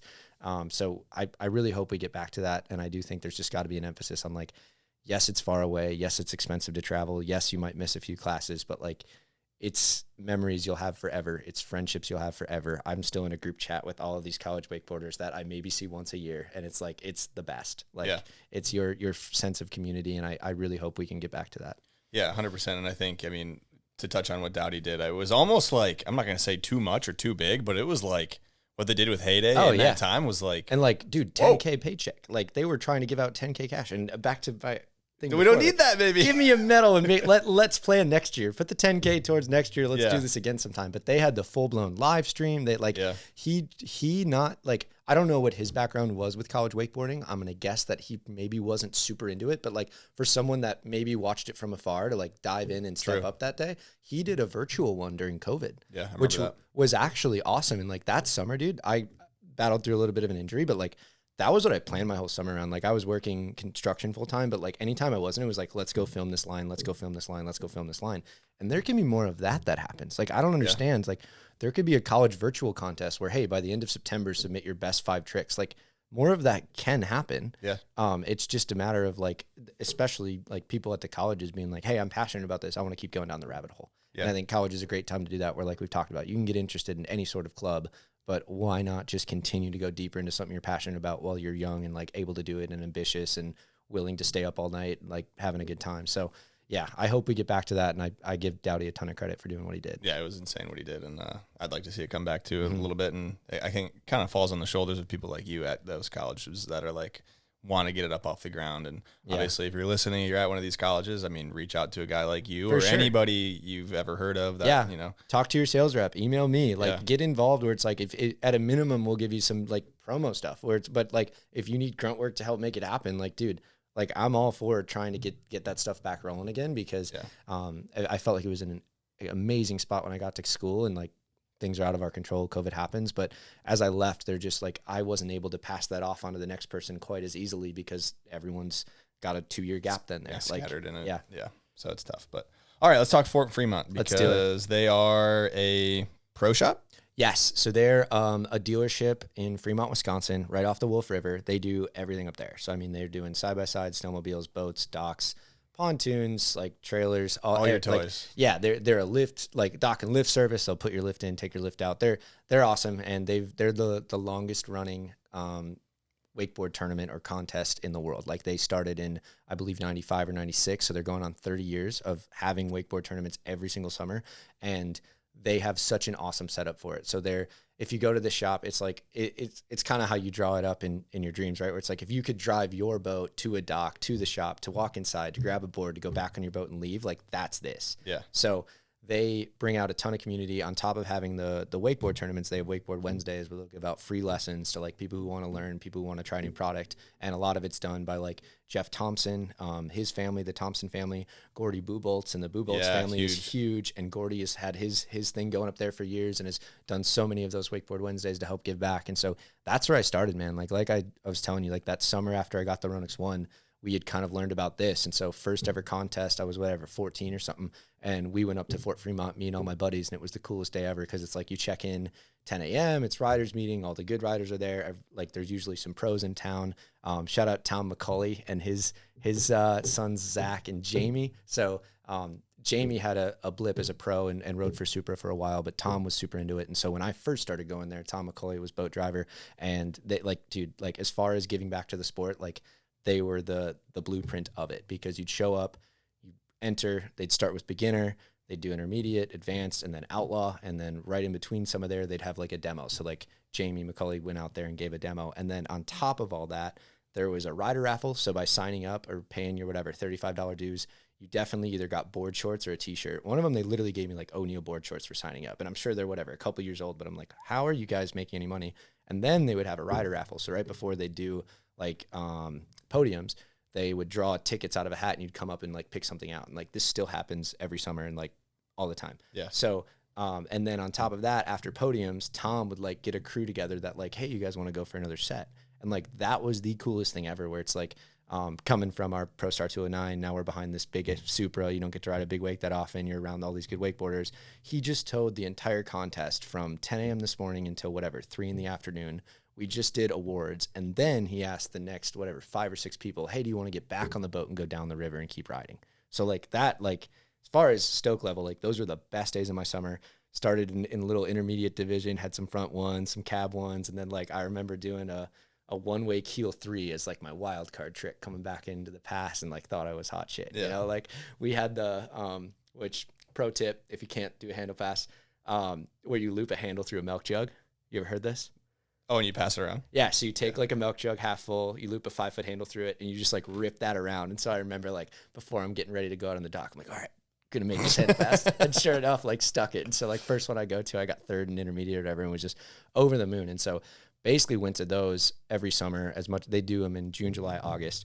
Went to them every single summer, ranked up, got into outlaw, had a good outlaw, baby. Yeah, outlaw. Like had some good success in outlaw. But like, dude, a bunch of pro riders got their start there. Like I know Eric Ruck was riding there way back in the day. Like there's been some names that have come through that have been really cool. And like even before my opportunity with Ronix, I was working at Milwaukee Tool, and like literally I would take a vacation day to like go up there and drive the boat. And so like it kind of evolved past riding an outlaw. Would much rather see like somebody else continue to like develop that. And so like I'd go drive the boat. If there was any like contention over judging, I was happy to like give my 2 cents, but like show up, drive the boat, like make sure everybody has a good time, and then like go. And like, again, like I'm not doing it for Ronix. I'm not doing it for Fort Fremont. I'm literally doing it because like this event's cool and I want to see it keep happening. Right. Yeah. Like, so, those are still going on, and it's just like the epitome of a perfect grassroots setting. The only problem is it's on a Wednesday, and that's only because they're on the public Wolf River, and it's so narrow that like on a weekend you'd be cooked. Yeah, I was gonna say. But honestly, like when you're cutting out, like you can high five the dock. Like, See, and that's kind of what you want. And the kids are swimming on like the splash pads and like jumping in the water, and the start dock is like you're literally right in front. So like as far as viewership goes, it's absolutely perfect. The local Aquanut ski team, show ski team, comes and cooks lunch for everybody. So then they're fundraising and everything in cahoots with all of this. And so yeah, I give a ton of love to Fort Fremont anytime that any chance I get. I'll be back there this summer for some Ronix demo days and another tournament. So pull up to Fort Fremont. Any chance, like if you're within earshot of the Midwest, I strongly encourage you to take a vacation day, come that Wednesday and give it a shot. Yeah, 100%. And I guess speaking of grassroots, we can kind of touch on this a little bit more because it sounds like that's a perfect one. It's been going on. I think the best thing for a contest is tradition, to just keep it going. Yeah. You know, I've talked to some people about, they're like, I want to start an event. What do I do? And I was like, make sure it's sustainable. Don't do it for 1 year, 2 years. See a 5-year plan, because that's really when you're going to start getting like the return on all the stuff you've put in, is when people have been around them and like, oh, are they doing that contest again? Yeah, it's been 3, 4, 5, 6, 7, 10, 20, 30 years. And now you have a thing. Right. It's a thing. It can be done on a Wednesday because everybody knows it. And don't get too far ahead of your skis, where it's like, it doesn't have to get crazy, where even for some of these, we were switching boats, where it's like we had the beginner intermediate boat. And part of that was like, they didn't want to run up too many hours on all these different ones, but it's like, let's use the smaller boat, beginner intermediate. We'll switch out quick. We'll do the bigger one. I've been there with a ton of pros. Actually met Tyler Hyam there when I was in college and like learned a wrap back 5 with him on a set after the contest. So like Travis Robinson pulled up and like brought Tyler Hyam to the contest. He was the pro there. And then like, he literally like taught me a wrap back 5, like after the contest that day. So like, it's just cool to have all those memories. Like I know Jake Pelot's been up there, Maxy's been up there. Like it's a really cool community. And it's just one of those classic shops where you walk through, all the boards are up there, all the gear's there. Like those are kind of few and far between these days. And so you got to appreciate it when they continue to have success. Yeah. And I guess before we move on from this, I was talking with Rivers on the Micro Matters that we had the other day, and that'll come out before this, by the time this comes out. But we were just talking about shops and, what can pro shops do, because people don't really go to pro shops. Pro shops really aren't a thing anymore. And I think that's kind of the epitome of what I at least would be looking for if I was a kid coming up, or a family. Like, why am I going to go into your pro shop? Why am I going to go there? Well, if you throw a cool event that, you know, everybody loves, and we have a good time when we grill out, we drink beers, we swim in the water, we high five people when we're riding by. Yeah. That's going to make me want to go to your pro shop. Yeah. And I will say, prior to that, like I'd worked at Redline Water Sports for that couple of years. And prior to working there, I was going to all their different events, and it didn't have to be a crazy contest. It could be 2 people from the shop that take out a boat where it's like 3 or 4 people book a set on a Let's go listen Tuesday to good music and ride. Right. And like, okay, mom and dad come along, which was always a perk for them, because it's like you want to see your kid go have fun, and then mom and dad are along, and then you go to the shop after, you take a flyer in a boat after. But it's like getting people on the water, I feel, is the most important part to continue to grow this thing and make people fall in love with it, right? And so having the Pro Star 209, whenever there was an opportunity of like, hey, there's this X25 demo like on a Wednesday night, like, Mom, can you take us? Can you take us? And she always would, and it was amazing. And like, that didn't have to be this crazy tournament that day, right? So like, start small, don't get over your skis, understand the importance of getting these boats in the water and getting people behind them. And like, there's not going to be a perfect ROI every year. It's not like something where you can track the dollars around that much, but it's people like me that got incredibly stoked on that stuff that have like literally dedicated my career to it, Yeah. 100%. There's people like you all over the place where it's like, all it takes is one moment or whatever. And I know we've touched on it a lot, but it's important. And I think stuff like what Fort Fremont does, and I'm sure there's other places that do exactly stuff like that. Yeah. And I think there's room for all that sorts of stuff. So I think it's super cool. Mm-hmm. All right. I think it's time we dive into the LF'n Hot Seat presented by Liquid Force. So Liquid Force, they like to make wakeboarding fun. And we used to do the LF'n Wheel, but now we're doing the LF'n Hot Seat. We're going to put Jack Schoepp on the LF'n Hot Seat, courtesy of, I'll call him the product guy, Pete, over at Liquid Force. So we got 3 that we're going to kind of rip back to back to back. So from product guy to product guy, let's see what Pete has to say. Hey, Jackson, this is Pete from LF. Can you tell us what the main difference is, design-wise, between a wake boot and a slalom boot? First one. That's a good one. All right. You want me to dive in right now? Yeah, let's dive in right now. So a couple things, like many of our slalom boots that do the best are not left or right foot. So they're symmetrical, because slalom skiers either ski with their left foot forward or their right foot forward. So that's one thing that's like kind of an easier box to check with majority of our slalom ski boots. Our highest end vapor boot is very much dialed, where it's like left, right, every single size. We sell it in 7 sizes. So that's different. And then also what I feel like I stress this a lot, where you and I have been in closed toe wakeboard boots for so long, but you forget what it's like to be in open toe wakeboard boots, and to each their own. But what I will say is, like, for wakeboarding specifically, if you think about how the board rolls over and how you want to like communicate with your board and take in that board feel, having closed toe wakeboard boots is so much more important than having a closed toe slalom ski boot, just in the orientation that you roll the ski versus how you roll the board. Parallel versus perpendicular to the board. Right. Okay. So I feel like that's super important. And also, like, just the main difference that comes to mind is like how slalom skiing is dead set on like releasability or getting out of the ski when you go down. Wakeboarding is dead set on how tight can I get this thing so I'm like stuck to the board. Yeah. So it's interesting, and like everyone's different, but it's interesting where nobody's really talking releasability in wakeboarding. Not yet, at least. So that was interesting on the heel to toe thing. We got another one here from Pete. From a design perspective, are there key differences between boat and park riding that leads you down different paths when designing boots? Yeah, I would say there are, but you also want to follow what's going on, right? So like there was obviously we started riding a bunch of boat boots on the cable, and then the walkables thing started happening, and that's great. And there's plenty of different instances, especially winching, where you want your feet protected. Me being a northerner down here in Florida, I don't mind having walkables out in some of the water down here because you never know what you might find. So the walkable thing is fascinating in how all the brands have done it differently. I've been fortunate to try out a bunch of different stuff, and there's a lot of things that our competitors do well, and there's a lot of things that I feel like we do better than our competitors. So that's very different, but also, like, to touch on that, following the times, you kind of got to follow what the guys are doing. And so lately there's been this swing back to like traditional boots on the cable, right? Like Trent has been riding the RXTs for a while. And so why shy away from that, right? Like, why try to design a walkable cable style boot for a guy like Trent that's already riding quote unquote a boat style boot, right? Yeah. Like, I'm never trying to give a rider something that is less than what they'd want, right? Like, if in their perfect world they want to ride an RXT, let's design you a badass boot, right? So really, to just like tie that into a bow, like the last thing that comes to mind is how in and out you are during a set at the cable versus the boat.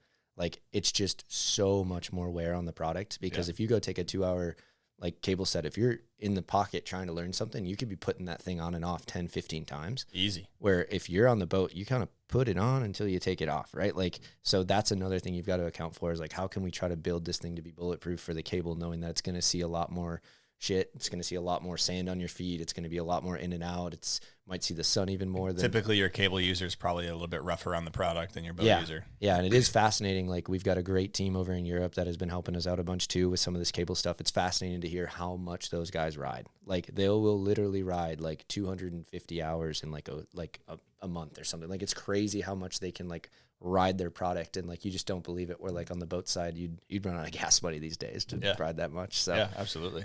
Yeah, that's an interesting point. All right, we got one last one from Pete. You guys always seem to show a lot of cool tech on your website. What's the one key feature that you feel makes Ronix stand out? Yeah, that's a really good one. Obviously it's all on our website, so I'm not really like sharing too much here, but I think our partnerships are like, can't be overstated. Like, we have a great relationship with Intuition Foam. They've been with us forever. For those that aren't into like the winter sports, the Intuition like heat moldable liners is like a real deal thing, and that's what gives our Ronix boots an excellent feel out of the box. And if it doesn't feel excellent out of the box, you can heat mold it. And now with the product that we just launched this year, you can even heat mold it at home. So if you don't have a cooker nearby, or you bought them online, you don't want to go to your local little oven situation. So a little rice action. So you take you go to the grocery store, buy some rice, you buy this kit, you heat up the rice, you put the rice inside of a sock, you put the sock inside of the boot, let that sit for a while. The foam gets to a point where it can be like change shape, and then you take that out, check it with your hand, put your feet in, heat mold it, bang, like you're good. And it's reusable. So say you get another pair, like you can do that again and again and again. So Intuition is an exceptional partner. We're also fortunate to be exclusive with BOA in the water sports space. So especially on the slalom ski side, like the BOA dials are an insane game changer when you're trying to get the ski off, when you've got gloves on, when like just everything. That BOA dial is really, really good at what it does. And I'm very proud of what we've done with the Supreme BOA boot on the wakeboard side, because it's something that's completely different than any other wakeboard boot out there.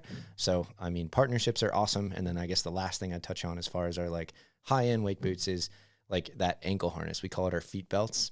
That is super, super critical. Like feet belts. Yeah. If you couldn't have anything else on the boot, like if I just gave you this one little feet belt and you clicked it on, like you wouldn't really need any other laces, and it wouldn't really change the boot that drastically. So that locks in your heel. You don't have any heel lift. Those are what I'd say be the main things. You're a boot guy, but what is blackout technology? Blackout technology is a certain blend of foam that is going to be more reactive. It's similar to how we talk about the reactiveness of a slalom ski is like you get up the ladder, you get a more reactive foam. What that means is as the board bends, it wants to bend back. And so if you want to get a more reactive board, that's what's going to result in like more pop going straight up, right? And so there's been a lot of different technologies within that blackout that they've developed to create that effect. And like, it is fascinating. Like some of the stuff we're doing with blackout is also pre-tension glass. So we actually stretch the fiberglass before the mold closes.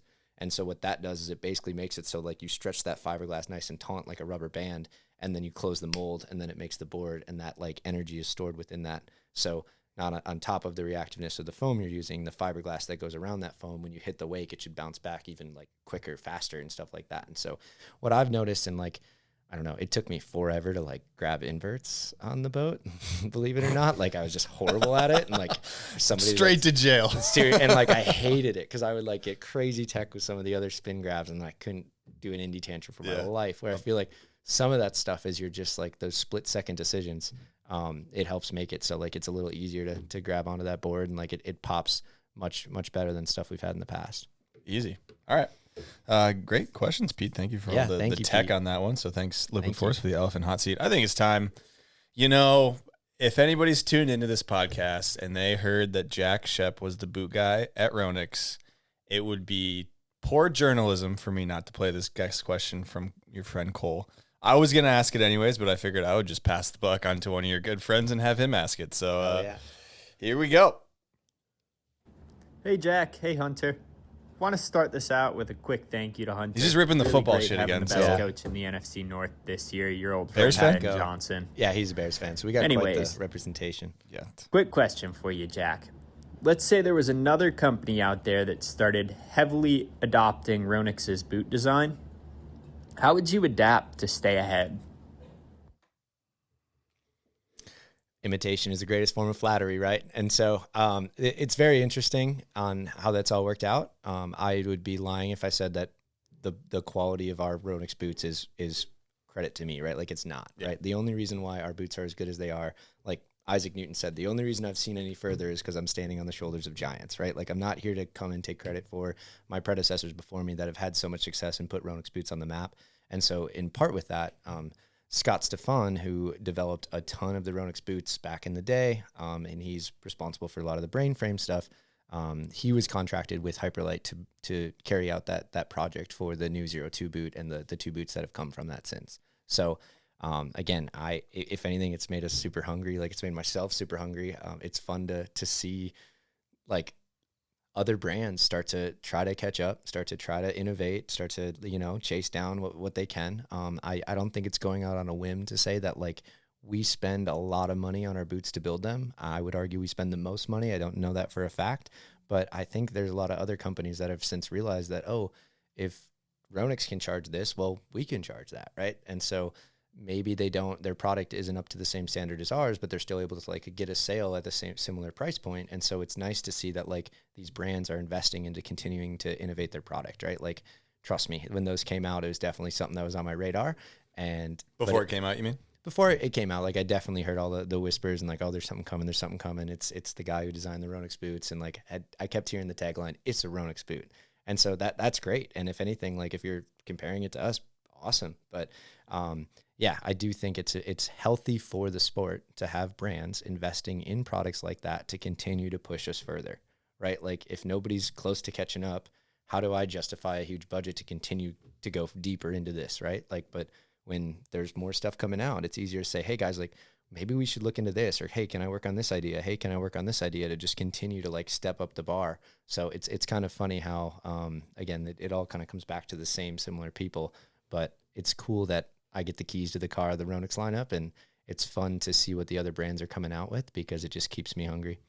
Yeah, if other brands didn't innovate, then you have no real push to innovate yourself, because if you do see yourself at this certain level in the industry, and I mean, for riders as a whole, wakeboarding as a whole, it's great to see you guys fighting to like, they basically more or less made the same boot we did. It looks so similar, it's the name is, a subtraction of a number plus your boot. I mean, are you coming out with the Ronix -1 anytime soon? I don't think so. So I don't know, man. Like, it's cool. I like to say, like, having gone through engineering school, there's a lot of people that want to be the smartest person in the room, you know?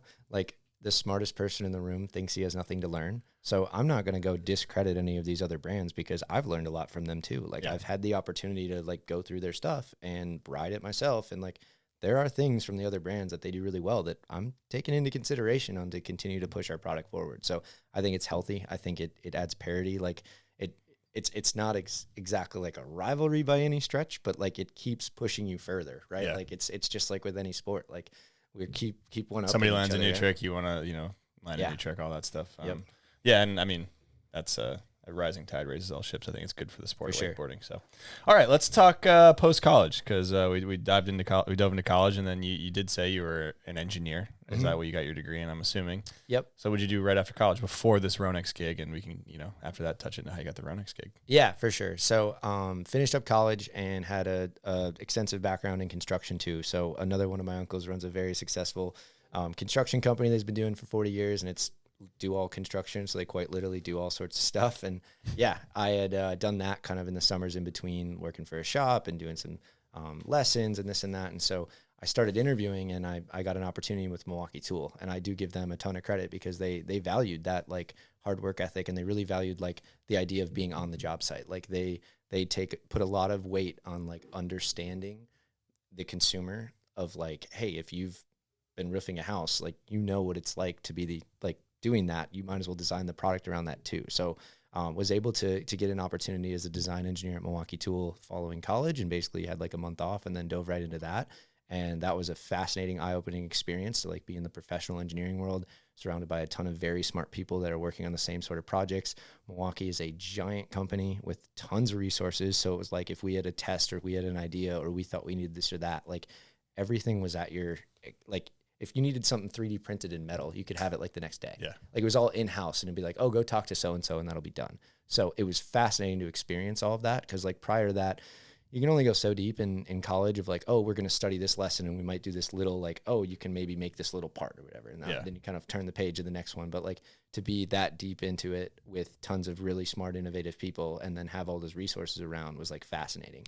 But if anything, like, being there, I always told myself that, like, oh, I don't need to work in the industry, or, like, it's not the worst thing that I don't, because it'll make me, like, love it that much more when I do get to, right? Like, don't ever want to get burnt out or whatever. But having been there for a little over a year, I was like, dang, like, I'm living an hour and a half away from my boat. I'm an hour and a half away from the cable. It's Tuesday night. My now wife was, like, working night shifts now. Like, I had a few friends down there, but, like, not real access to, like, ride. And I'm like, it's Tuesday night and it's glassy and I'm sitting here. Like, what am I doing? What am I doing? Like, I've done everything I needed to do to have all these, like, and so it was a lot of, like, okay, drive home, like, drive back to the boat Friday night, get a set Friday night, try to ride Saturday morning, try to ride Sunday, try to ride Sunday night, back to Milwaukee Monday morning. And so it definitely, like, made me want to get back into the industry type of deal. And it's not something that I seeked out, but it taught me that, like you kind of walk around the office, you talk about wakeboarding, people are like, oh yeah, I like that water ski thing. And so it's just, like, it's different, right? Like, as much as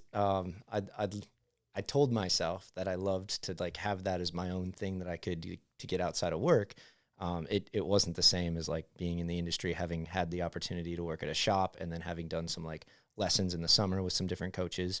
So yeah, it was good to kind of get an opportunity to come back. So how'd you get the job? What happened? Yeah. So a huge shout out to Travis Robinson, Travication. Like, legend, I will say, such legend. a legend, dude. Yeah, that word's thrown around a lot, but Trav. Yeah, legend. He's the best, man. So I knew him going way back to, like, the fall that I started at Redline. He was, like, starting with Ronix as their Midwest Northeast sales rep. And so I had met him through that, and we had kind of kept in touch. And then as I got the wakeboard thing rolling at Wisconsin, we had always kept in touch too, where he was always, like, really good about pro forms, like, tried if there was any chance that he had, like, a day or two where he had the boat, where he's like, hey, let's drop the boat in on Lake Monona and let's go ride. Like, such a good guy. And then whenever he kind of needed a helping hand in the winter, I was a phone call away, where, like, we did the Chicago boat show for a couple of years where he just needed some grunt work done. And, like, dude, I was in college, I had a big winter break. I'm like, dude, I'm in. So just go set up everything, tear everything down. And, like, that was kind of my first experience of, like, kind of earning my setups. And so he helped hook it up through Ronix, and I was able to get a couple boards through them then. And we've just kept in touch ever since. So as I started working in Milwaukee, he's also like a stoked on Milwaukee. And so we kind of vibe off of that. And then all of a sudden it was like probably June of 2023. And I was like setting my boots off to the one board to the next, and I flipped them over, and there's these little lock beams on them, and like one of them was cracked. And so like I light up Trav right away, and I'm sure he's heard it 1,000 times. So I'm like, hey dude, like you should tell your boot guy that like he could do this, this, and that. And like, then you're just speaking engineer speak to him a little bit. I'm like, hey, you go be version. the messenger. Like, I don't know who your boot guy is, but like, this seems like this seems like it could have been avoided. Like, have you thought of this? And like, it was a complete joke, but he like texts back right away, do you want the job? I'm like, shut up, come on, like what are you doing right now? So it just so happens that my predecessor Patrick Sinner had like moved on, I believe at the end of April of that year, and so they were looking to fill that position, but they were very set on like having someone relocate or else hire locally to like be out in Snoqualmie near Seattle in Washington to do that thing. And that's kind of what he said. He's like, dude, I didn't kind of think of you because I know like you like to be at home, and I definitely do. So he put me in touch with Brooks. Brooks kind of like gave me a rundown of like what the job description would be. And it was really hard for me to wrap my head around because I was like in such a technical role at Milwaukee Tool. Like I was one of 10 mechanical engineers like at my level working on the same project that was also being worked on by probably like over 100 people. So it's like I'm doing my little like, very focused. Yeah, I'm doing my little thermodynamics, like battery discharges in a thermo chamber, like doing all this testing and like kind of like do what's right in front of you, like have an idea of like this is what I'm responsible for. It's kind of like going into the bigger product where like it seemed when I was first described the job position how like it would be super daunting, where it's like I had to be all of this at the same time. And like I'd kind of ask like the typical questions like, oh, what's vacation time look like? Like what's the work-life balance look like? And I was and I was always hit with like hey, be available. Like you can take vacation time, but like there's no, like, it's not like there's a team of boot designers that are going to pick up the slack there. And so that was kind of harder to wrap my head around at first. But as I got to know Brooks more, which I had met him through a Square One University a little bit too. So I'd like met him in passing, but didn't know him that well. But then got to interview with Paul and some of the people in the art department and kind of really hit it off. And so they were super cool. They flew me out. I got to go to Radar for the first time. I continued to interview. I met Brian Gardner, who is our fearless leader, and would go to war with that guy for sure. So things seemed to be kind of heading in the right direction. Had a really good kind of one-on-one with Paul where we went through everything and like learned how stoked he was on wakeboarding and just how much he wanted to be involved in the boot design and like had this holistic view on how we could all work together. And the hardest part was kind of working with them on the idea of remote. And I can totally understand them because I was a 24-year-old kid that had just finished college that was stoked on wakeboarding, but was working in a much different field, and then would come in and not really have, didn't really have a training program, or like it was a lot of kind of learning on the fly because my predecessor was no longer there.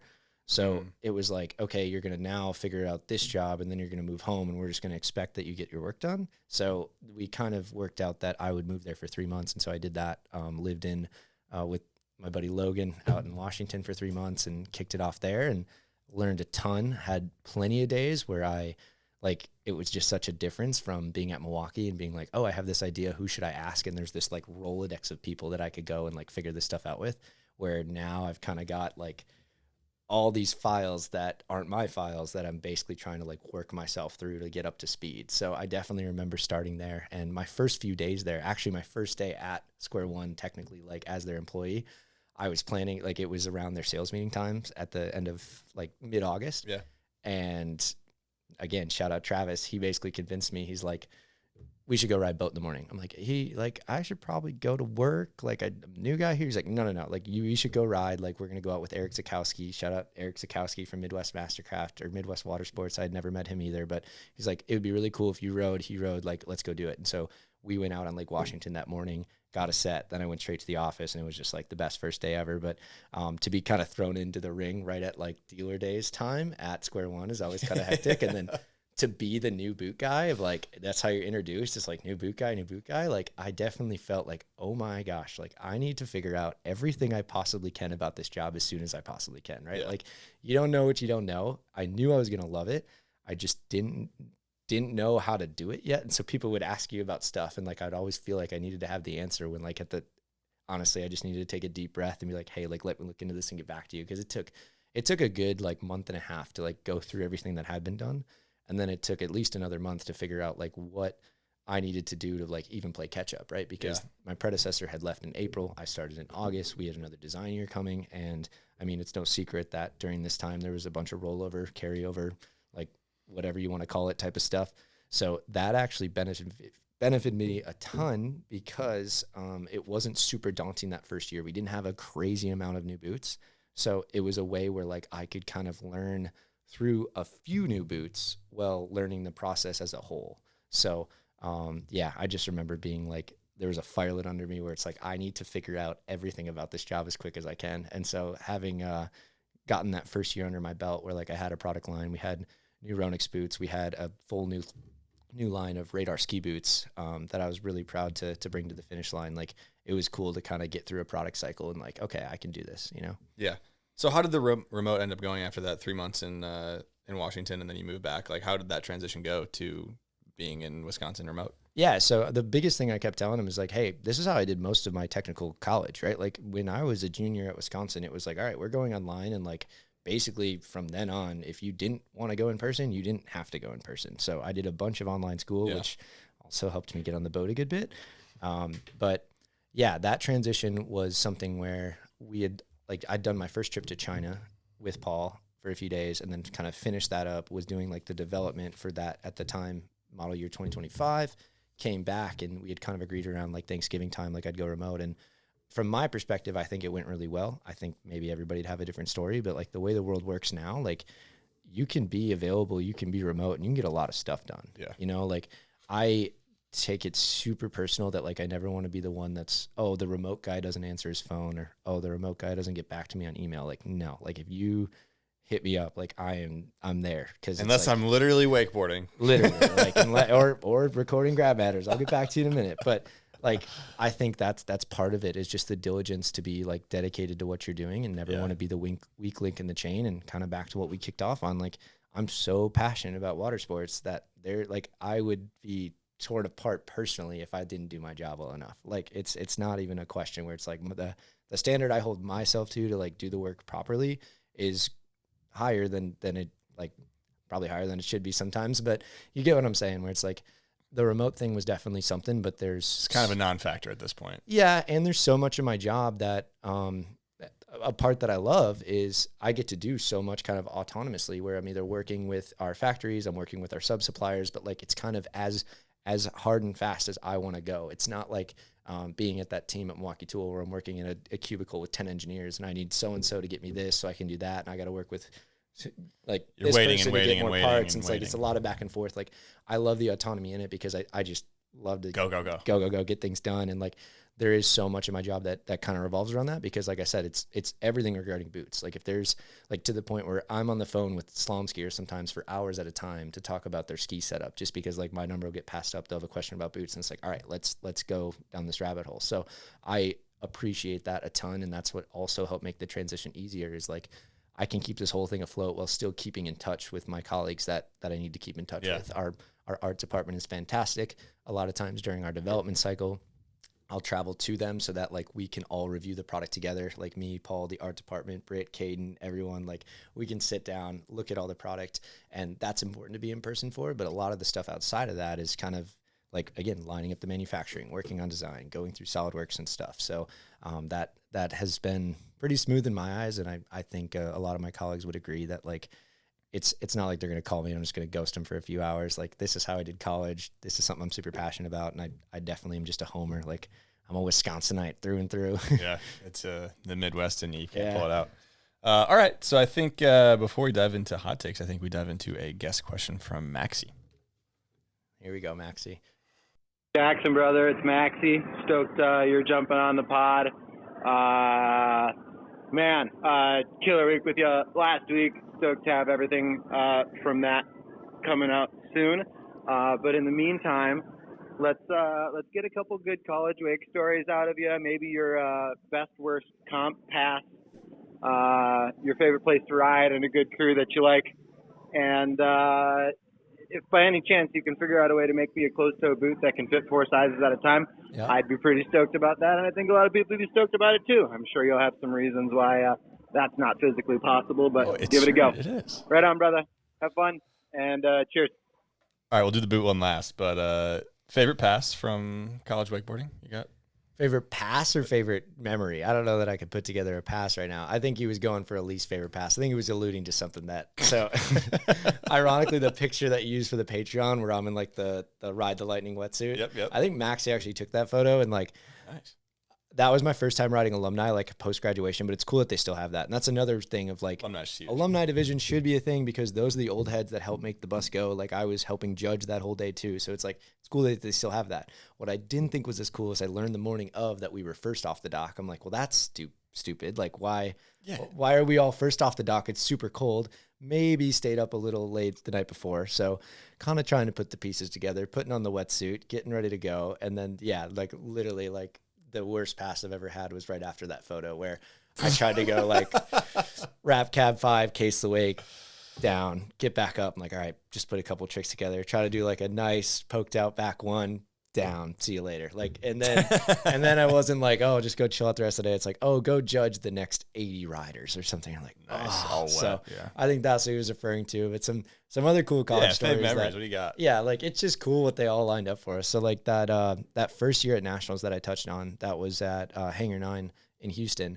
Like a big part of that, they literally lined up Greyhound buses for us to go downtown to this like, we'll call it a club because there was an 18 plus side on one side and there was a 21 plus side on the other. Perfect and guess for what? college. The door between them was open. So they had this setup like dialed. And so they like the day between like semis and finals, they had it all like lined up that we were all going to get on a bus, go down to this bar, hang out at this bar for hours or whatever. And then they had like a couple bus rides home. But like the fact that they had that put together in this day, like it wasn't just like Uber to here and we'll have a good time. Like those are some of the coolest things. And then, another one, like I got to go into the day I met Maxy was awesome. It was that at that first Cactus Classic, he was judging in the boat that day, and they did an elite move at that contest. They didn't have alumni at the time because most of them were still riding, but they did advanced first, then open, then intermediate, then beginner as far as the order goes. And most of the time it's beginner, intermediate, advanced, open.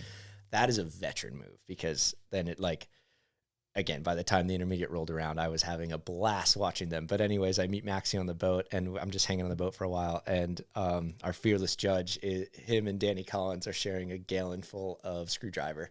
So they just got a gallon of orange juice and just crushing that. And we're watching a bunch of wakeboarding and like, I don't know if that was the best judging that ever happened, but when you watch 25 beginners go back to back to back and you got to pick out the top 3, like hopefully it's pretty evident, but that was a great one. And then, just that whole entire trip, like later that trip partying at that college wake house was like, dude, these are my people. And like, back to my original point, nobody was there from Wisconsin. And I was just like the most outgoing, like, hey, nice to meet you. How's it going? And like, I definitely got maybe a little bit more credit because I like was riding open, but I still like implore anyone to just like go put yourself out there because like like-minded people are open, and especially water sports people are open. And like that night after Cactus Classic was like the best thing ever. Advanced going first too. You get the good water for the most part. You get the good water, which is interesting because you benefit the most, I would say. Yeah, and like there's been so many of these where you draw it out all day. There's maybe a rainstorm, and now it's like you're trying to rush through the last few riders. Some wind comes through, and you're just like, okay, now it's clapped out, and I still have to ride. And everybody else is having fun, but they want to watch the best, like go at the end and like, okay, but that was a veteran move to go like advanced, intermediate, or advanced open, and then intermediate next because there was some crazy intermediate passes. Intermediate, your favorite, dude. Shout out Ryan Barillo. I haven't talked to him in years, but he learned a railie that day. Like back to our conversation before, he learned a couple tricks during his pass. Gets to the end, has time for at least 1, maybe 2 tricks. Takes the handle, spikes it. Like, don't need it anymore. I'm a king. Like doesn't matter. Like so, those are some good ones. So what else? Boots. 4 size close, or like 4 size range close to boots. Yeah, I like to. You guys just not smart enough over there at Square One U? Is that what it is? No, I've been pitched many ideas, and don't get me wrong, I'm open to ideas, right? Like everybody's got something that they've experienced. Everybody's got a little different perspective. So the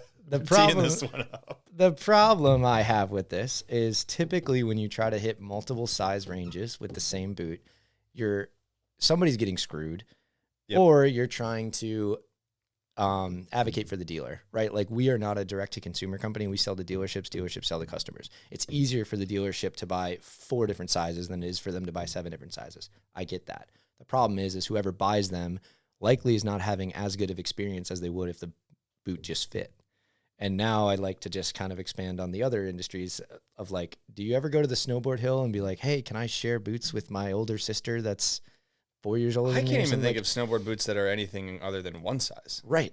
And like, why would they, like, granted you're snowboarding together, so maybe you're using them simultaneously, but like this is an age old question in wake surfing too, of like, I'd like to buy a board for the family.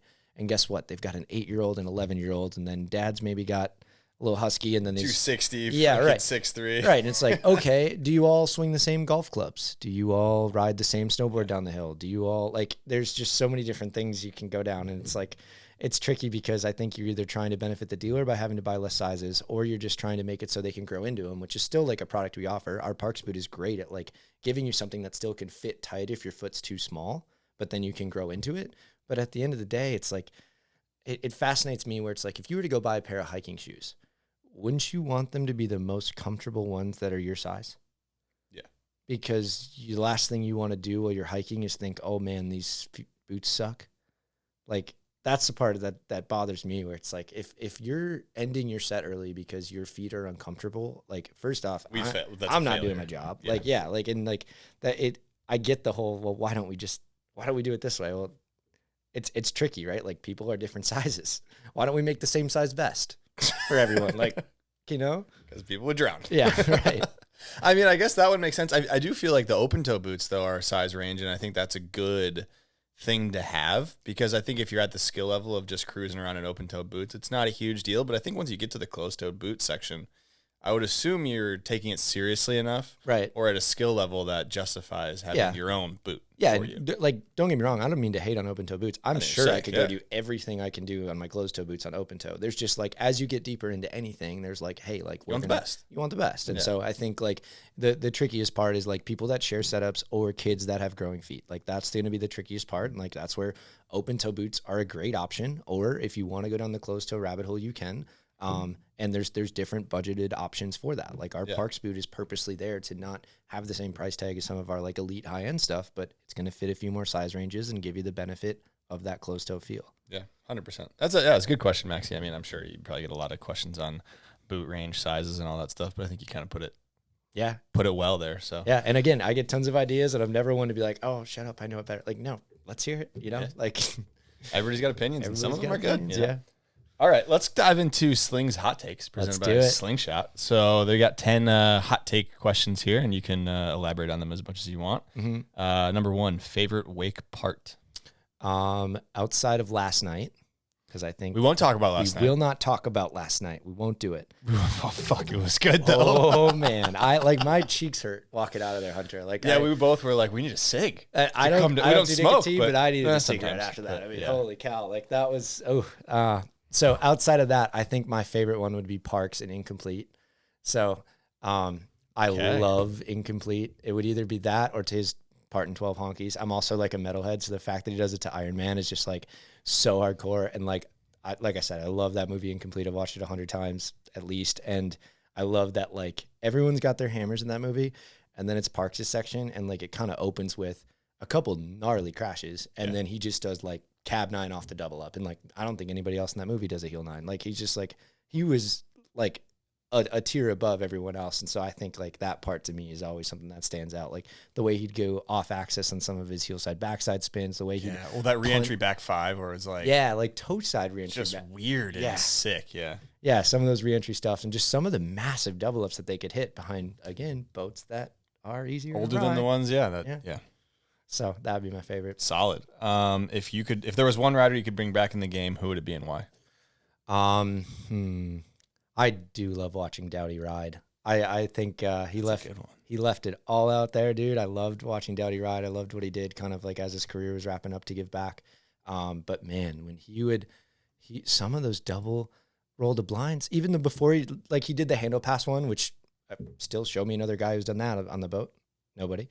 But the late roll to blind, he did the stalefish one where he turns it. Have you seen, like, that was a later clip, and dude, double heel roll to blind, stalefish grab, like, just, he was a machine. And I mean, another honorable mention I'll put with the parts would be like, I would watch that 2015 real wake edit over and over and over again. The 12-16. Yeah, like, dude, And I remember actually, so they did the Janesville PWT that year, and I had just gotten my license, and so me and my best friend Sam drove down there and got to meet all the pros and like shoot the shit with them, and like that was another cool thing where it's like you never go to an NFL game and get to be within earshot of any of these guys, where it's like we could walk down to the dock and kind of like you didn't want to be rude. No doubty. Yeah, exactly. I literally remember asking him like, how many tries did that 1260 take? And he's like, I don't know, 10. I'm like, what? Like you just whipped out a toe try? He's like, yeah. So yeah, I think Dowdy would probably be my answer Midwest for that. cat too, you know. Oh yeah, So yeah, for sure. Most underrated wakeboarder. Oh, that is a tough one. I just like as this new wave comes in, there are so many good riders. Like it's even like I don't know. You say it every year on how the bar gets raised, the bar gets raised, the bar gets raised. But there's some young guns on the Ronix team that I'm not going to say they're underrated, but I don't see a lot of stickers on their board. And so like I would say like Maxy Rue, easy. Yeah, very easy. We signed Nano, so Federico Del Lago. I was joking last week. It seems like he just does a double mob every day. It's pretty easy for him. Why don't you just woke up double mob? So I think a lot of that next wave, like I mean. Daniel Johnson is crushing it. Love watching him ride. I don't mean to say that any of these guys are underrated because I do think like they're getting the even the contest results that probably close to properly rated to a certain extent. Yeah. Right. But I think underappreciated is more of what I wanted to highlight, where it's like they could and should have a few more stickers on the board, and I think that's a whole nother conversation. But anything that I would put my stamp of approval on any of those guys. Like they absolutely rip. Yes, absolutely. Good names there. Nano was the one I was going to throw out there for right now.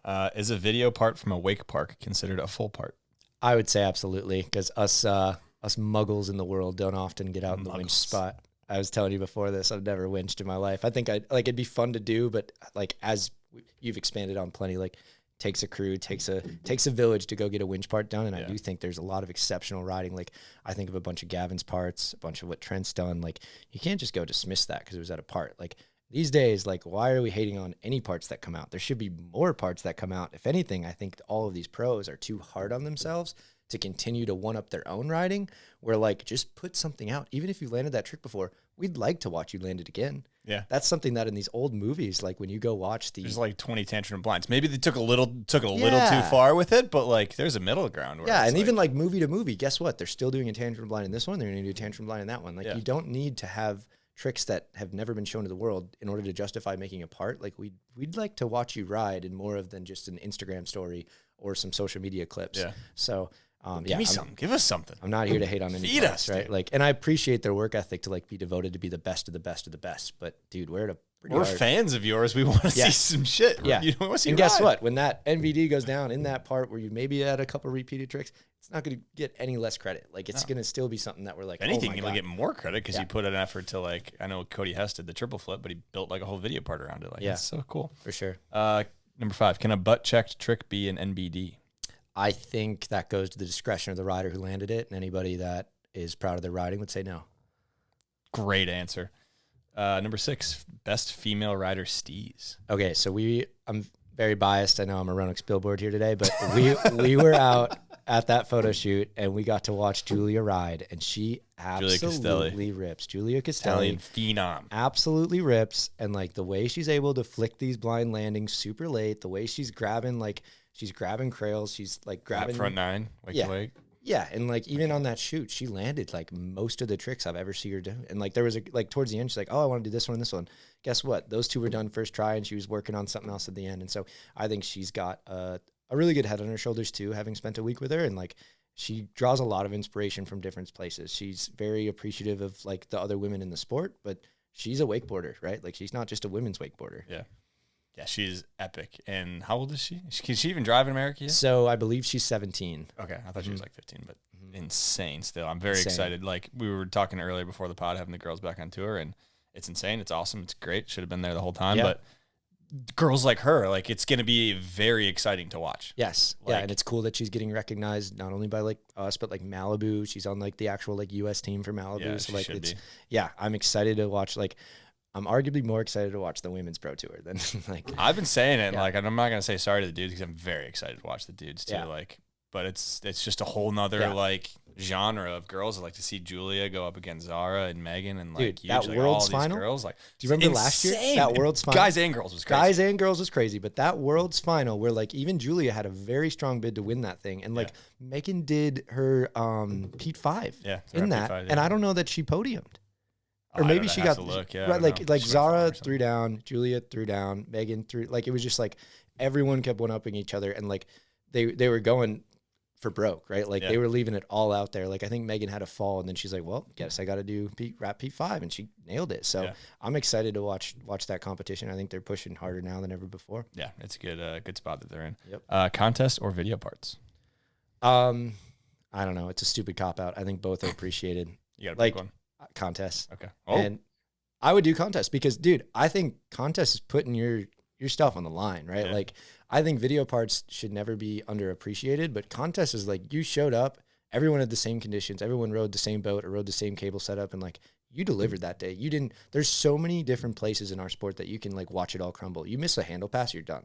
Yeah. It's like it's so impressive to me that these guys completely cold. Like I was just riding with Ty for a few days, and like he's going to do his little warm up on the back of the boat, and then he's going to do like an inside out back one. And then guess what? He's going to bust the biggest double cab you've ever seen before he ever checks the wake. Yeah. So like, I think you got to give a lot of credit to those guys that rip contests where it's like, what other sport, even in like stick and ball sports, do you have to go make the best play of your life, like cold off the bench?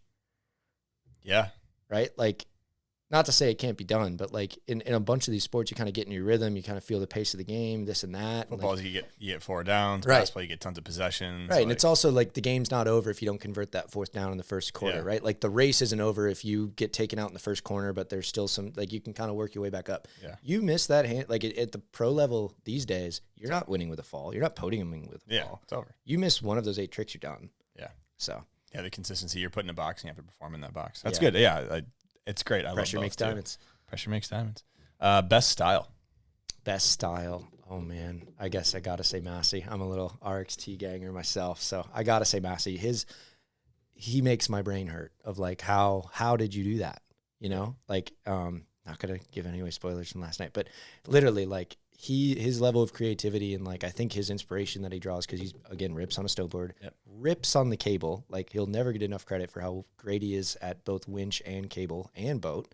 But yeah, Maxy is probably the one for me. Yeah, and I think that people never mention his name in the up and coming GOAT, but certified ATV. I mean, Maxy, when his career is all said and done, whenever it might be, like you kind of got to throw his name in that bucket of people. Because it's just undeniable at a certain point. Yeah, and like forgive me for not being super familiar with the Italian scene before Maxy, but I think he deserves a ton of credit for that scene. Holy cow. There's kids in Italy every day. Like Mattino, Yeah.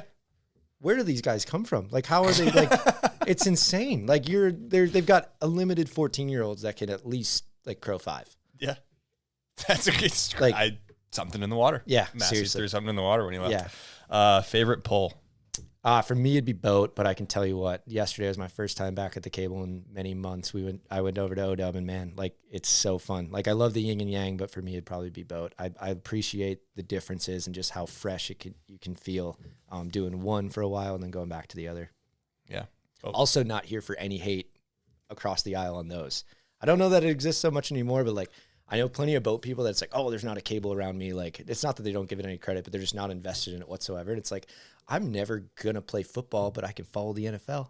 Yeah. Like, I don't understand. Like, it's not necessarily hate, but it's maybe just like dismissing it. And then there's plenty of people, which understandably so, boat is not accessible, especially internationally. But like, they kind of don't give boat the time of day when it's like, if you actually got back there, like doing stuff off the wake is much harder than Trent Stuckey makes it look. Like, it's a different animal than just sending it off the kicker. And I do think there's plenty of spots behind the boat that you have much less room for error than you would on the cable. 100%, and it's very one-dimensional. So to do cool things behind the boat is difficult because you only have these 2 wakes to play with and limited airtime. So yeah, I think it's definitely died off a bit, but it still probably lingers. But I think the crossover athletes like Maxy, the Ditch Brothers, like there's so many. The list goes on of people that you go to the cable events. Gunther is one of the originals. Like you go to the cable events and you go to the boat events, and these guys are at both of them. So it's like when you have those guys around at both, it's kind of hard for people to dog on it because they're like, well, I was just at the other one and these guys were sick and now I'm at both and these guys are sick too. So. I get having your favorite pole, but there's no hate across the aisle there. No, absolutely not. Last one, most illegal trick. Okay, so I thought about this. This is a tricky one, and I think it's gone away from now, but a lot of times following the pro scene, there would be an Indy Moby Dick and a Skeezer Mute 5, and that would just like there's plenty of other examples of that where it's like you're doing the same trick twice and you only get 8. But if I have to answer with one, if you're going to do a wrapped back 9 and you're not even going to try to grab it, come on now. Could you, come on now. Could you just put this into wrap tricks? Why are you not grabbing? I 100% agree with that specific one is the. I would the probably one that jumps out. Yeah, that one probably jumps out the most to me because, and again, if you're going to do a wrap back 9 and a toe 10, what are we doing? Like switch toe 10, wrap back 9. Yeah. You only get 8 tricks, you know? So, I think if you're grabbing the T-bar, grab the board. I was definitely taught that at a young age. It's a good quote right there. Grab the T-bar, grab the board. Yeah. That's what it's there for. That's what it's there for. Why we got it. Yeah. All right. That was a Slings Hot Takes presented by Slingshot. So thank you to that. I think we dive into our last guest question from Danny Collins. Yeah. What up, boys? I got a quick doubleheader here for Jack. I guess because I met both of you directly and kind of indirectly through college wakeboarding. Jack, what was your favorite college wake event and why? And then the second question, with all the travel you're doing for work, I know you have to have at least 1 or 2 like really good travel delay or just awful travel stories. So I'd love to hear kind of the worst because, well, you know, it's fun.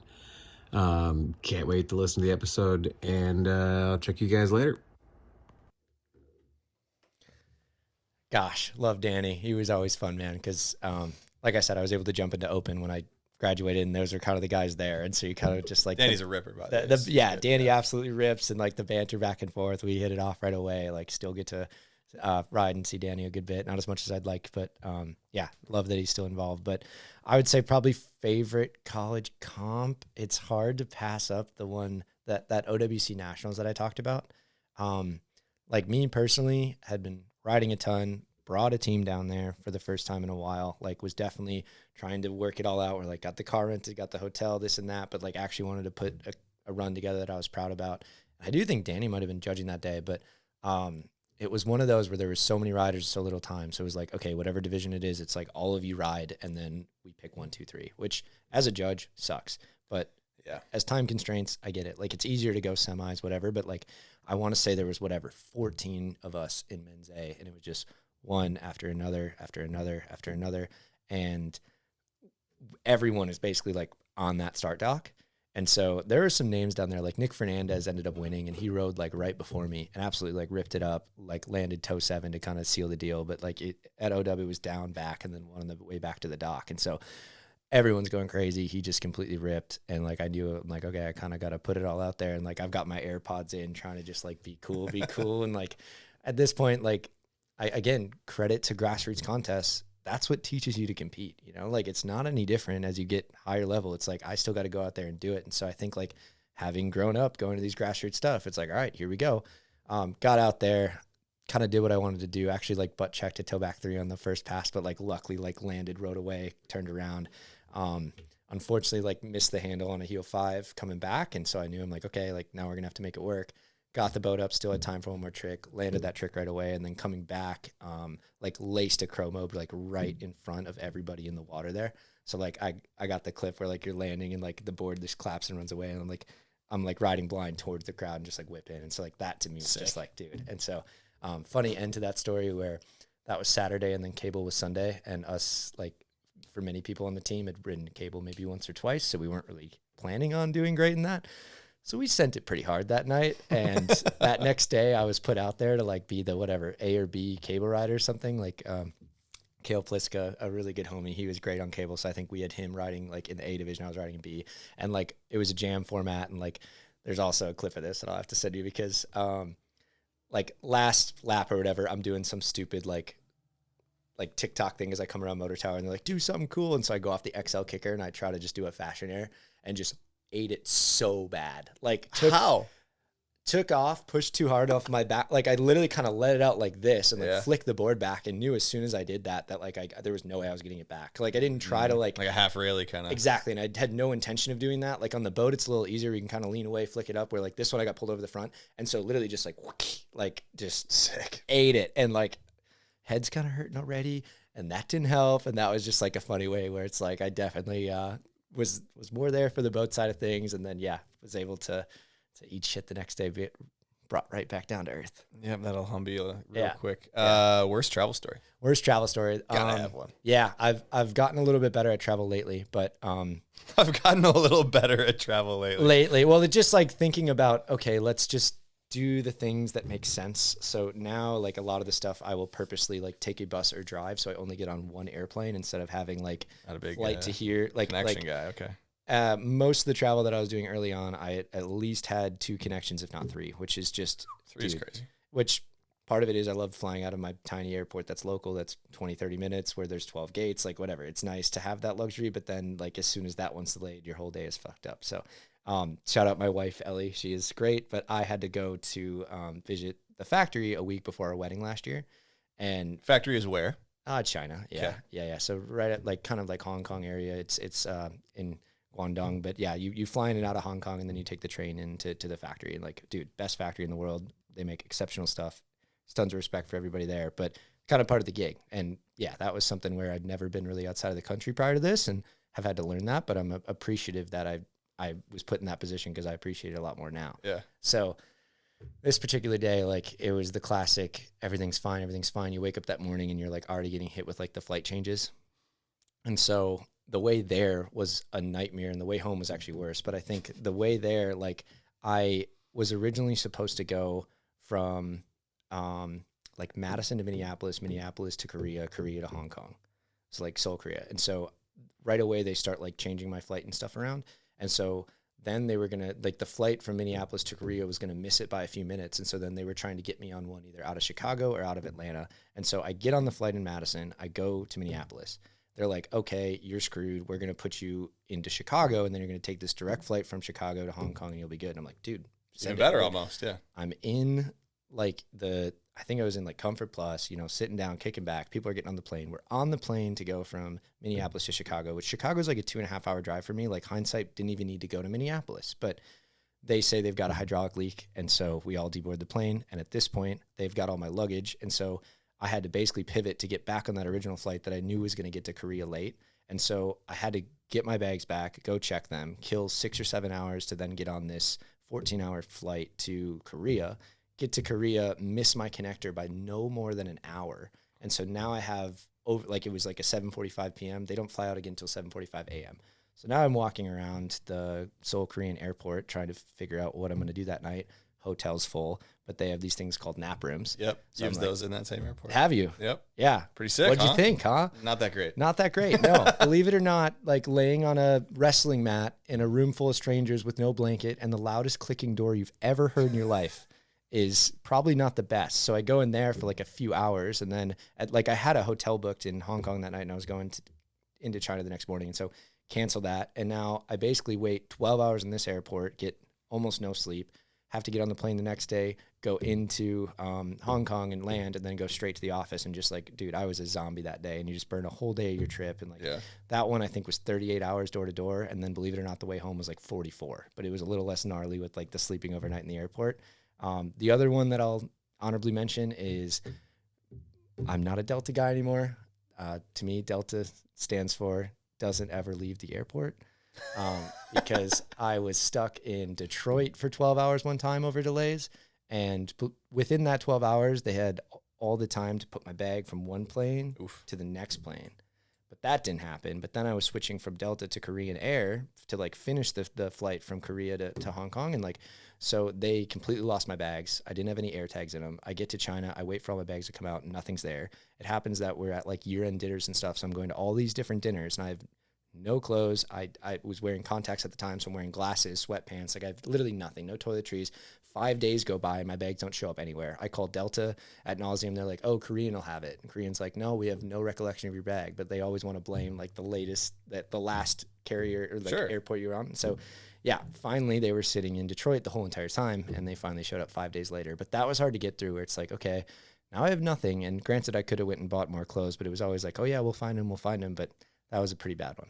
Yeah, that's tough. Yeah. Never heard that. Guy. Doesn't ever leave the airport. Doesn't ever leave the airport. That's a good one. Yep. I've always been a huge fan, jokingly, of when pro wakeboarders post that, like, so-and-so lost their bag. Like, they're the only person that the airlines ever lost their bag for. Yeah. And, like, you posting on your story is going to, like, make a difference. Yeah, right. Sick fucking story, bud. Yeah. Most of the ones that you, like, want to, like, lean in on in those situations are like, yeah, well, I don't care. Like, I don't care if you go to a different airline. And so I since have. But, yeah, definitely got some air tags after that, too. Smart move. Yep. Move. Right. Because, like, that was the whole thing is they couldn't tell me where it was, and I couldn't tell them where it was. And, like, they had scanned it like it was on the plane, but it never actually got on the plane. Yeah. So that's a tough one. So, well, you made it through. So you got there. I think before we move into some Patreon questions, which we have a few of, I think we dive into a couple more hot takes. And these ones, I won't even say there's multiple. It's just one. And it was me and you talking about a comparison that we made about people riding behind boats versus people riding on features. And I want to set this up properly because you kind of opened my eyes, and I think it opened a lot of other people's eyes, this comparison of the cable to the boat world to the cable world. Let's pretend so-and-so rider rides for unit features. And we know there's multiple manufacturers. There's Lean, there's Shape. I don't know if Stax is around anymore. There's all sorts of other brands. Right. I'm forgetting a few. Including like what Elevated and BWC does, where it's like you're building homemade. Your own. Right. Sweet stuff. Yep, very cool. So what if, let's just say Trent, for example, who rides for unit, could only ride on unit features? That would be quite the handcuffs he would be put in. Right, unless it was a contest, and then all of a sudden he will have to hit all the features, right? And it's like, I don't even know that we should put it that can only ride that, but can only be seen or film content riding those features. Right. And so what's the parallel to the boat side of the world on this thing? Because as that sounds ridiculous, which I would agree it is. I just think it's, I don't know. I definitely, like, first off, I used to think forever as an engineer that, like, working for the boat companies would be the best thing in the world, right? And then I actually think I've found the best thing in the world for what I like, because I do get so much like autonomy and so much responsibility within my role to like control every little piece of it, right? Like you're not just designing the steering wheel or something on a team full of people. So I used to think that was going to be my destiny. And like, I just feel that they're all a little bit insecure when it comes to that. And maybe it's not even the boat companies getting this message to their riders as much as it is the riders doing everything they can to keep the boat companies happy. Right? Like, I don't know for fact that any of the boat companies come out and say, you cannot be pictured on this boat, which maybe they do, maybe they don't. But I do think that the riders are in a tricky spot where it's like, you can't bite the hand that feeds you. I need to make sure that like anything that I can do to promote their brand, you can. But it's just funny because they're all so competitive, but it's not a secret. Like in the slalom ski world, if you've got a tournament coming up behind an Nautique, everybody's ski that says Mastercraft is going to go ski behind an Nautique. Yeah. Like they wouldn't be doing their job if they didn't. And so the fact that we need to like we need to pretend that it just doesn't happen is just like so crazy to me. And like, yeah, the parallel that we were talking about where it's like, imagine if like Trent couldn't go to Carnival or yard sale or something. Like he couldn't go to yard sale because, hey, like you guys, none of those say unit. Like how silly would that be? Or like, hey, we're not going to do the winching thing anymore. Can we like see you ride our features some more? Like we'll support you, but maybe not on a winch project. Like how silly is that? And I don't think it ever like used to be as bad this way. Like you watch some older wakeboard movies and I don't think there's as much of an emphasis on this, but make no mistake, these days, like all the side shots of boat riding is not an accident. It's calculated, but it's also like, who are they fooling? And if they truly believe they're the best, why are you so like circumstances are circumstances in the sense of if you show up to a contest and there's a certain brand boat at the dock, that's what you're riding behind. And guess what? Sometimes when you're like doing these parts, doing these trips, riding behind so-and-so's on this trip here, like maybe the boat brand doesn't always match what your board says. And maybe that's not an indictment on the boat brand. Like wakeboarding is wakeboarding. Like, so it's interesting. It's very anti-community. It's very anti-culture. It's very it doesn't make much sense to me. And you know, I'm not behind the scenes at these publicly traded boat companies that are worth hundreds of millions of dollars and do all sorts of things in their marketing meetings with their suits, talking to each other about the important and not important things. But yeah, when you kind of parallel it to, you know, a more relaxed environment, like the cable side of things, it's kind of eye-opening, like, wow, that is ridiculous when you put it that way. And it's tricky to tie to snowboarding because a boat can go on a trailer and move around. But, like, think of how crazy it would be if, like, Scotty James was sponsored by this certain pipe and, like, he only ever got seen riding a different half pipe in contest. Yeah. Like, what are we doing? Like, no. Like, it's anti-boarding, and I don't get it. And it kind of goes against what they're all trying to create. I do appreciate the push that everyone has now, where it's like it's about getting your family and your friends and your crew out on the boat to have as much fun as possible. Yeah. If so and so is sponsored by this brand and so is sponsored by this brand, are you really trying to tell a story that they never end up on the same boat together? Because that's what it's all about. Yeah. And it's not even an indictment again of like, let's just pull a pro rider who rides for Mastercraft or whatever and is on a different boat. It's like him riding behind that boat and doing great tricks behind that boat. Like he's not advertising for that boat. He's not showing that boat's better. No. He's not going on a podium and giving a sales speech for that boat. Like, No. He's still going to back the brand that he's on, and Right. he loves riding behind that. And like, you talk to him in person, he'll be like, yeah, dude, I love my so-and-so boat. Like, it's Right. epic. Like, that boat's cool too, but like, I love my boat for this reason and the other. And if you have a product that you stand behind, it should be pretty easy to make that differentiation. Yeah. And again, we kind of go back to who are you fooling? Like, Nobody. like people get ready for contests based on the boats that's towing them. Like it's not a secret. It just can't be in the public eye. It's just kind of baffling to me. And I guess maybe the people that aren't as into it think that way. Like I've been asked plenty of times about, oh, so when you go to a contest, do you bring your own boat? Like, no, you don't. But yeah, that to me is fascinating, where it's like, if you genuinely believe you're the best, why do you care? Like, why do you care if somebody's riding someone else's boat? Like, Yeah. We're the best, and we have the best athletes, and yeah, they go and ride other stuff. And guess what? They're still good athletes on other stuff. Like that's not a. it doesn't magically disappear, Right? Right. Yeah, and like if Ty Heim, who rides for Mastercraft, wins the Super Pro Wakeboard Tour, if I was Mastercraft, I'd be like hyped. I'd be this guy, Right. our athlete, and I'd post about it. I'd make it a thing. Ty won the Super Pro Wakeboard Tour. That's awesome. Like, Yeah. he can do it behind our boat. He can do it behind other boats. Like, it's not that big a deal. Yeah. So yeah, it's just interesting academy or whatever you call it. One more thing I want to go on. as Yeah. far as Oh, hot okay. I takes. like it. I hate the conversation about stuff being relatable. You see it in snowboarding about how whatever the 2160 is not relatable. I hate that conversation because you're trying to undermine the work and effort and talent that went into like pushing the bar one click higher. Yeah. You know, I'm all for the fact that like I'm never going to do 1080 this and that, but like it shouldn't like take it back a step. What I like to think about is like the only reason why football or stick and ball sports are relatable is because you grew up as a kid, like Throw it in you the did backyard. right? The only reason why car racing is available is because, every once in a while you'll get in a go-kart and you kind of relate in that way. But guess what?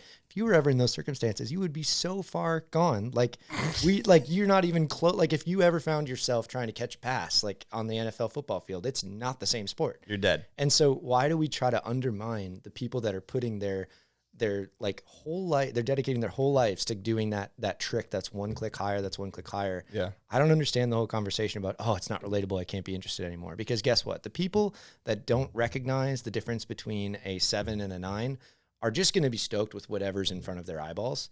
And the ones that do, like, why wouldn't you just froth over the idea of, look, he just did a 1260 in a contest? Like, Yeah. why do we undermine or underappreciate the level of riding that's happening just because we feel like it's not relatable to the masses? It's almost like you're saying you're just discrediting all these things that these guys are doing 100%. under the guise that it's unrelatable. I mean, it is relatable. They're riding their wakeboard and getting air and doing spins and grabs just like I am. Right. Yeah, of course I'm not at the same level, but it's relatable. Right. Like it's not unrelatable like they're walking on the moon is unrelatable. Like Right.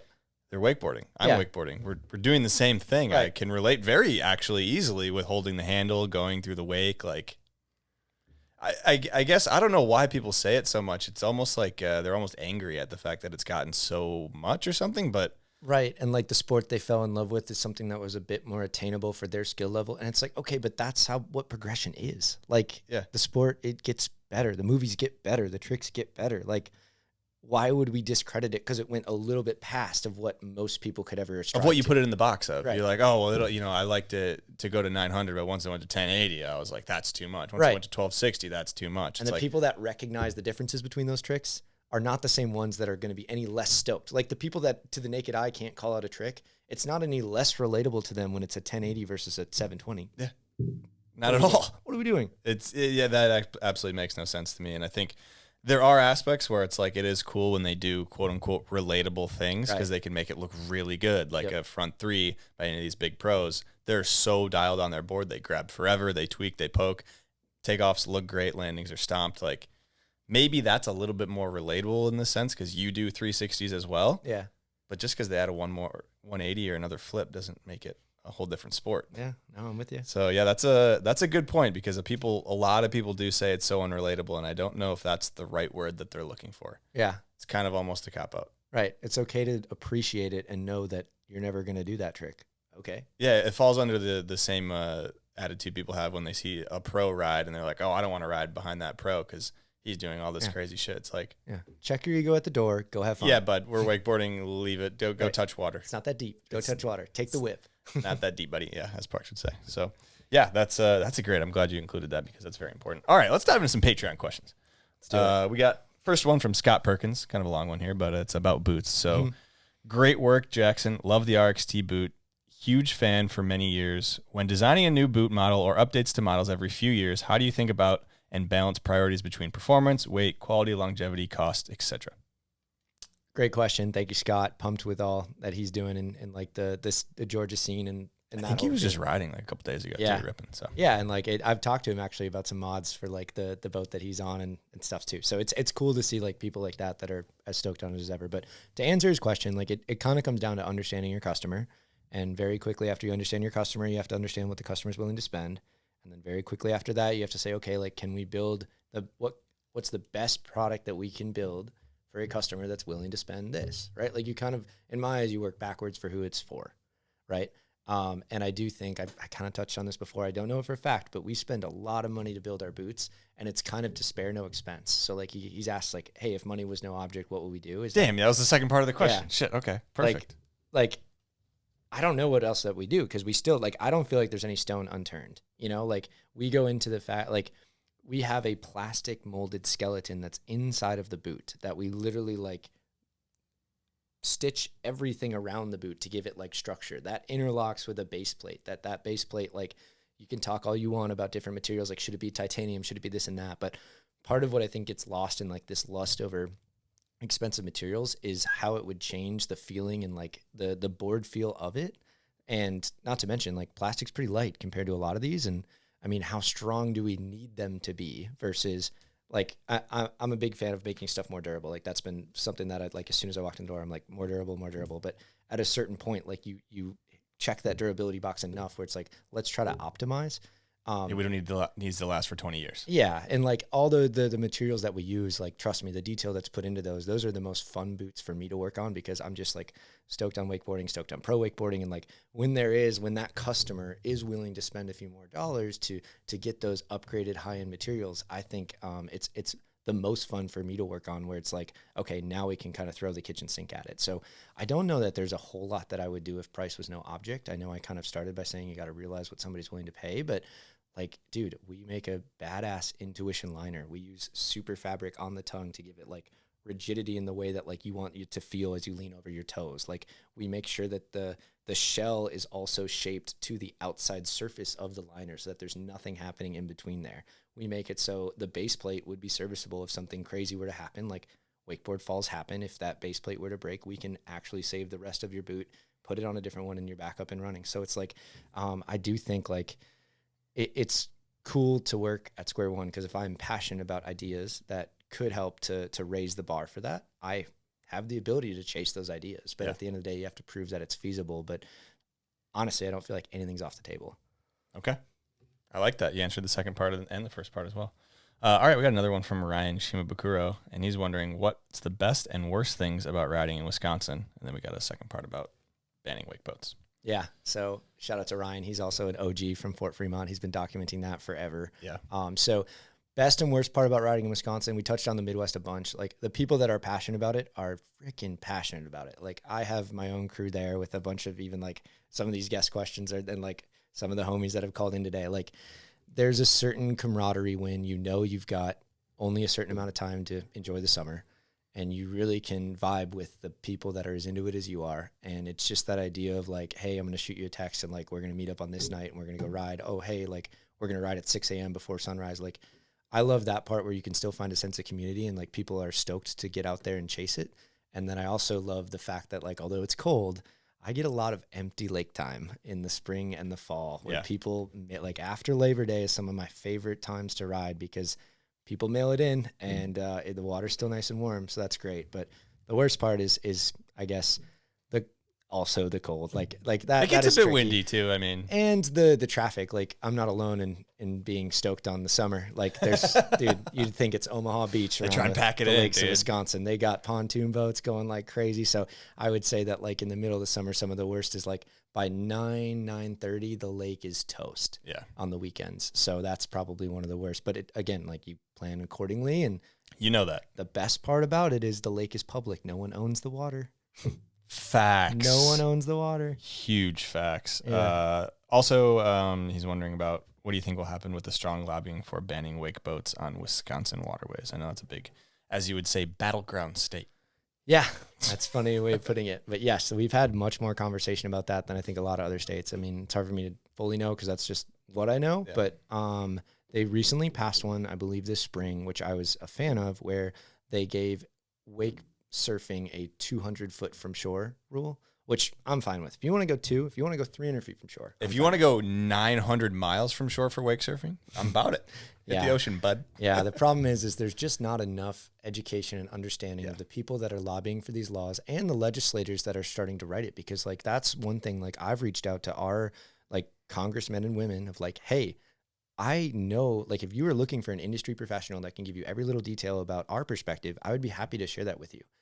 And I'm also not here to say that there's not bad boaters. There's plenty of bad boaters. Yeah. The problem is when a bad boater ends up in an expensive wake boat with a rockin' stereo, you pretty much become the target, right? Like, there's plenty of people that have no business driving a boat that kind of fly under the radar because they're not that huge target on their back of a giant surf wave or giant wakeboard wave. And like, yeah, so I'm cautiously optimistic that the framework that they've put in will be good for a while and kind of be like a happy middle ground. There's been a lot of conversation over trying to go like 500 or 700 feet from shore. And to me, after 300, what are we talking about? Yeah. Like, what are we talking about? And then the other conversation that's been really in depth is like actually the depth conversation of like, how deep does it need to be to use a wakeboard boat?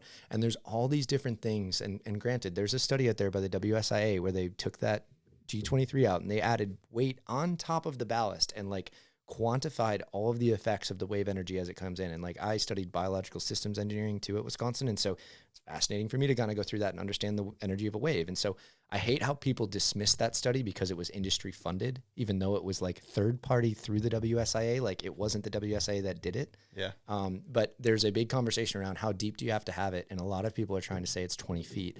And to me, like, I want to wakeboard in 20 feet of water all the time. That's another misconception is like, I don't ever want to be in 5 feet of water. The lake's trash. Like if I want to be in 20 feet of water, but then you start to go take it away from these lakes that aren't quite 20 feet deep.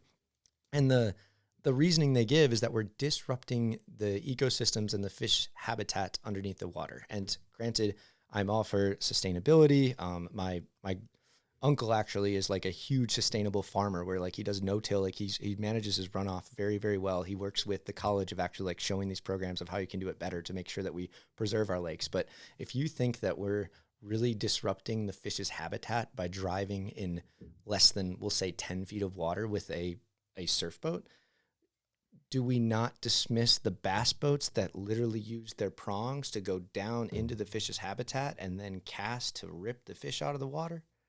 Like, that's just one example of something that, right? And so I like kind of what I touched on. The lake is for everyone. That is the best part. It is a public lake for the most part. And if you really, really feel passionately that you hate wake boats, go buy a private lake.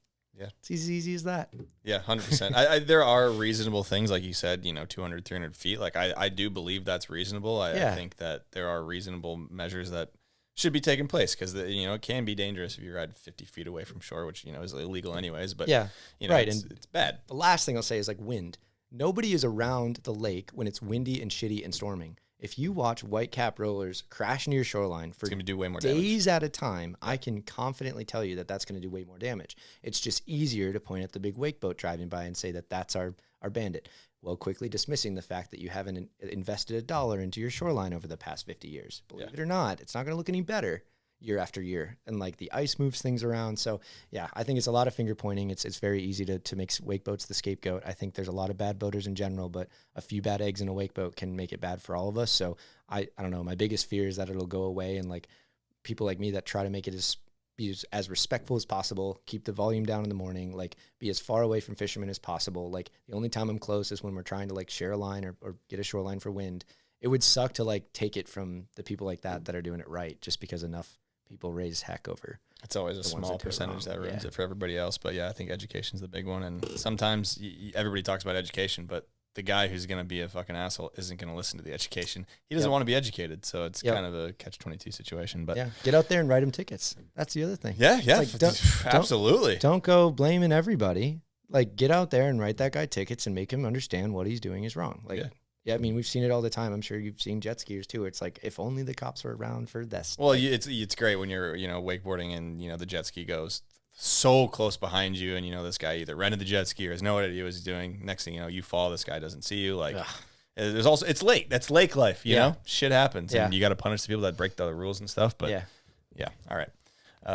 We got one from Jaden Bailey, and he's this is kind of coaching wakeboarding, getting people into it. So he's wondering, I've watched you get dozens of first-time wakeboarders on the water over the years, and it's always looked effortless. You never seem to have trouble getting people excited to give it a shot. What advice would you give to other wakeboarders who want to get more new people out on the water? Yeah, shout out Jaden. I think we're actually riding tomorrow. I fly home tonight, and he's down to come up and ride. So he's a great guy as a part of the crew, and he actually won the Supreme board that Jake gave away on. Yeah, that name looked familiar. Yeah. So he still rides that all the time. It's sick. But to answer Jaden's question, like, I think it kind of goes back to like having that first experience at the boarding school, and then like just again trying to get more people into this, right? Like, it seems like too often we're trying to fight for another percentage of the pie instead of trying to make the pie bigger. Like, if you show someone a good time and you don't have to go through all the bad habits that I learned, maybe they'll stick with it, right? And like, it kind of goes back to even doing like the wakeboard camps in the summer when like wake surfing was an option for all of those kids. And I'd just try to incline them to be like, hey, just go try the wakeboard once. And like, if you can show them how to get up, how to do an ollie, how to do a surface 180, how to do a one wake jump, they get up on the surfboard, they throw the handle in the boat, and they're like, okay, now what? I'm like, well, you're going to fall on a 360. Cover your mouth when you yawn, yeah. Yeah, 100 times at least you're going to fall on a 360 before you ever like make it around. So I think like having learned the wrong way, taking some slams, and then understanding the right way and how repeatable it is, like it's kind of where your brain goes to engineering, where like there's a process for this where like you can learn without putting yourself in a super vulnerable position. And so that's what I think is the best about getting people there. And I think the other thing I really wanted to touch on is boat riding specifically. Not to say this doesn't happen at the cable, but there's not that many sports where like everyone can be rooting someone on so hard, even though everyone's at a different level, at a different age, maybe working on something completely the opposite, right? Like for somebody who comes out that's a newer rider, if they stick their first wake to wake, like people are over the moon. We all have stories about like teaching someone their first flip, and that's like a pivotal like moment, right? Where it's like, it's so cool that like a group of you, 4 or 5 of you, including some first timers, can go out on the boat, and like even the first timers can pick up on the fact that like, oh, Jaden's working on his scarecrow today, or everybody has this different thing. Yeah, and like you're all a part of that journey, right? And like everybody gets a front row seat at watching you go through that and trying to help motivate that. And like when you're the star of the show back there, like you just like your friends are rooting you on the whole time, and it's not just the best rider that they have to root on. Yeah, it doesn't matter what level you are, because everybody has this new thing they want to do, whether it's a wake jump or landing new tricks never gets old, right? Like as they get harder, it's arguable that maybe it's more relieving, and it like feels better to land a much harder trick, but like that feeling of getting that new trick never gets old. And so that's what kind of keeps me motivated with getting more people into it too, where it's like if they're willing to come out a few times and like I'm willing to learn how to drive my boat, then I'm much happier too to like get them a part of the crew. Like, let's go ride. Yeah, absolutely. I think kind of leaning into rather than leaning away from the fact that you guys are all trapped together on a boat and, you're all eyes are on you. Because I think that I always heard it in the Midwest on the chairlift. Like if the park was under the chairlift, people I'd be riding with would be like, oh, I don't want to try something on the park because I'll fall and people on the chairlift will see me. And it's like, A, they're not your friends. Who gives a shit what they think of you? Like, B, it doesn't matter. But on the boat, it's like they're all your friends or people you know, and they're all watching you. Like their eyes are on you for the most part if they're not scrolling on their phone. So it's like, it's cool. It's cool. Everybody's watching it. All of us are doing this for the most part for ourselves, right? Like I'm never going pro. I don't think, Hunter, you're not going to LAO? Nope. Okay. So like, why try to be like, oh, I'm scared to try something to look dumb when it's like it's you versus you out there. And like anyone can appreciate you going out there to try to make yourself better at something. And so like, why not be motivating? And like, granted, I take some falls that are hilarious. Like, Yeah, I'll be the first one to tell part. you. Like, people always ask me like, oh, what are we going to see today? I'm like, I can usually guarantee you a couple good slams. Like, I'm not going to put my name on anything else, but if you ain't falling, you ain't trying. I think that needs to be harped on a little bit. Second question, what's your favorite post-set hydration of choice? AKA beer. Nice. Can't be that spotted cow shit, right? That's dog water. Spotted cow is fantastic in the right setting. When I'm sitting down for a nice Packer game and got a brat in my hand and a spotted cow. After the boat set, dude, like it's nice to earn that beer, you know? Yeah. For me, it's definitely a cold one. That's what he's alluding to is Jaden's classic where like we'll set up something up and he's like, I got beers for tonight. And like he'll have like a little lunchbox full of them and the next time he's like, I got beers for tonight. And so it's cool, man. Like, I mean, it's no different than like beer league hockey or something where it's like you're going for the in-between. You're going for the time that you spend with your buddies before and after and like having a beer, enjoying that, like enjoying the wakeboard thing, but also like let the wakeboard thing be the wakeboard thing and don't let a bad set ruin your week. Like, Jaden and I have a bunch of nights where we go out and a lot of times we'll either ride once or ride a couple times. If it's just us two, we'll each get a couple sets and then, there's a cooler there to kick back and enjoy a good evening. And then, may or may not happen in the mornings too, depending on the weekend. Oh, dude, it's a weekend summer morning. It's glass. It's crisp. Day drinking is a Wisconsin rite of passage. Yeah, you can't drink all day if you don't start before noon. All right, we got one last one from Parker Wasson, and he's wondering, who's your all-time favorite rider from the Midwest? Yeah, so I think everybody has their own idea of a Midwest too. So I'll say that Michigan and Wisconsin better be in your Midwest if it's not, but I struggle to put together all the different states. So I'll say from Wisconsin, I would say Eric Ruck. Like, such a fan of Eric Ruck. If you go watch his part in Incomplete, still holds up. He was landing funny wrapped before anyone was landing funny wrapped. All these guys are still doing these back mobs, landing funny wrap. Well, guess what? Rucky was doing that way before it was cool. So I think Ruck is an awesome rider. Tall guy Steez. Yeah, tall guy Steez for sure. Love watching him spin, toe 7, back 5, T2P. Like, and then I would say, like, maybe the greater scheme of things, like, I know I shouted out Dowdy, but man, I like fell in love with it kind of at that Defy, the prime, like following the scene, like right as that was in its heyday, like 2015 to 2018 there. And like, man, Dowdy was different, dude. Yeah. Yep. The like way a real he grinder, move, dude. Just like, still being stylish, like watching him do a stale roll to blind is like, I could watch that all day long. And the fact that he would do his like Olay back mob thing. Do you know what I'm talking about? Let's see if I can find a clip and put it in. Dude, do it because like he'd do this back mob 5, but it was kind of like an Olay over his head where he'd pass the handle once. And it was like, it was either back mob 5 or sometimes even like 7, but it never got any credit because it was just like Dowdy's trick. And I'm like, well, that's bullshit because like nobody else can do it. Like, what? Those are good names. Anybody else in the Midwest? I mean, those are two like top dogs. Yeah, for sure. Any like slept on that are like rips, but never really, moved on to Florida or didn't do the thing? Yeah, so I'd be remiss if I didn't mention Johnny Zadebelik in this podcast. So he's another guy, part of the crew with Jaden and I. Like, he's an absolute ripper. He did the Florida thing for a couple of years. He was head of USA Wakeboard for a couple of years. He'd be another great one to have on the pod. He was probably like 6 or 7 years before me at Wisconsin and doing a similar thing. So I ride with him a bunch, and it's nice because he keeps pushing. Like, dude, he's still, like, if we go ride and he doesn't hit 7 or 8 mobs, like, it's not a set. Like, he's ripping. He's doing 7s. He's got a bunch of mobs. So I think he's a really good rider. And like, does he still have that blue and orange X2, or was that not his? So I learned T2B behind that boat. Okay. Yeah, so he had moved on from that. Now he's got the Death Star. But yes, we still ride that a good bit on Lake Mendota, and it's good to just have a crew that's pushing. And not to discredit like any like mid-level riders that come out and ride, but when you're watching a guy go throw down some crazy nice mobs that are super clean, you're like, all right, let's saddle up. You get better when you ride with better. So yeah, 100%. Last one from Parker. He's wondering your dream trick. My dream trick. Mm-hmm. I don't know, man. I think it would have to be like a Rat Pack 9. I don't know. Yeah, I think so. And having, how many have you tried? Have you tried any? I have not. I got the 7 pretty good last year. Seems really scary to go and do another backside 180, but I really hope to get to that level. And I promise, I'll make a promise to you, Hunter, that having talked the shit about not grabbing it, I will definitely try to slap the melon on there. Oh, so not even just the Rat Back 9. We're grabbing the Rat Back 9. If I'm grabbing the T-bar. Yeah. I got to grab the board, or at least try. And there's plenty of ways that you try. And it almost. So are we going to claim this one for 2026 or? Man, I really put myself on a shit. I'll claim a back 9 if you claim a back 9. Mine will not be on the boat. I'll do it on the cable. Damn. I'll try. I've tried. We'll see. Never say never, but oof. I'm just waiting for the claim. Are you gonna try any this year? I will try some this year based on this right. conversation. Yeah, I do think that's one where try some, and then I'll throw it on the Patreon when your attempts. Yeah, I'll throw the crash reel out for sure and call you out on it. But yeah, I definitely spin that way better, and I love wrapping up that way. Normal backside is your normal backside or switch heel side front side. Like same. I spin that way better. So it's fun, man. Like that. I think there's way too many people out there with a T-bar that don't do wrap tricks. It is not there to be your little like thing as the boat turns around. If that T-bar's there, grab onto it and learn some stylish shit. It opens up a lot of doors. Yeah. You know? Why wouldn't you want to learn every different 360, including like, why? Yeah. Fun.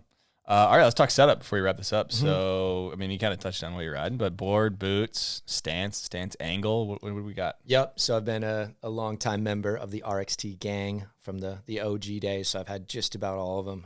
And I do think the latest one that we've got is the best ever. Like we've had a couple of the early shapes. This is technically the third shape. And dude, as soon as I got on it, I'm like, yep, this one's it. So I'm on the RXT 140. I ride size 10 RXT boots. I also love that new Supreme boot. I ride that at the cable a bunch. I also love the new One boot. They're a little bit closer to an RXT where they're not super, super stiff. But yeah, stance angle, I'm 12-12 and just one out. So pretty typical. Pretty standard. Boat. What boat do you typically ride behind? Line length, boat speed.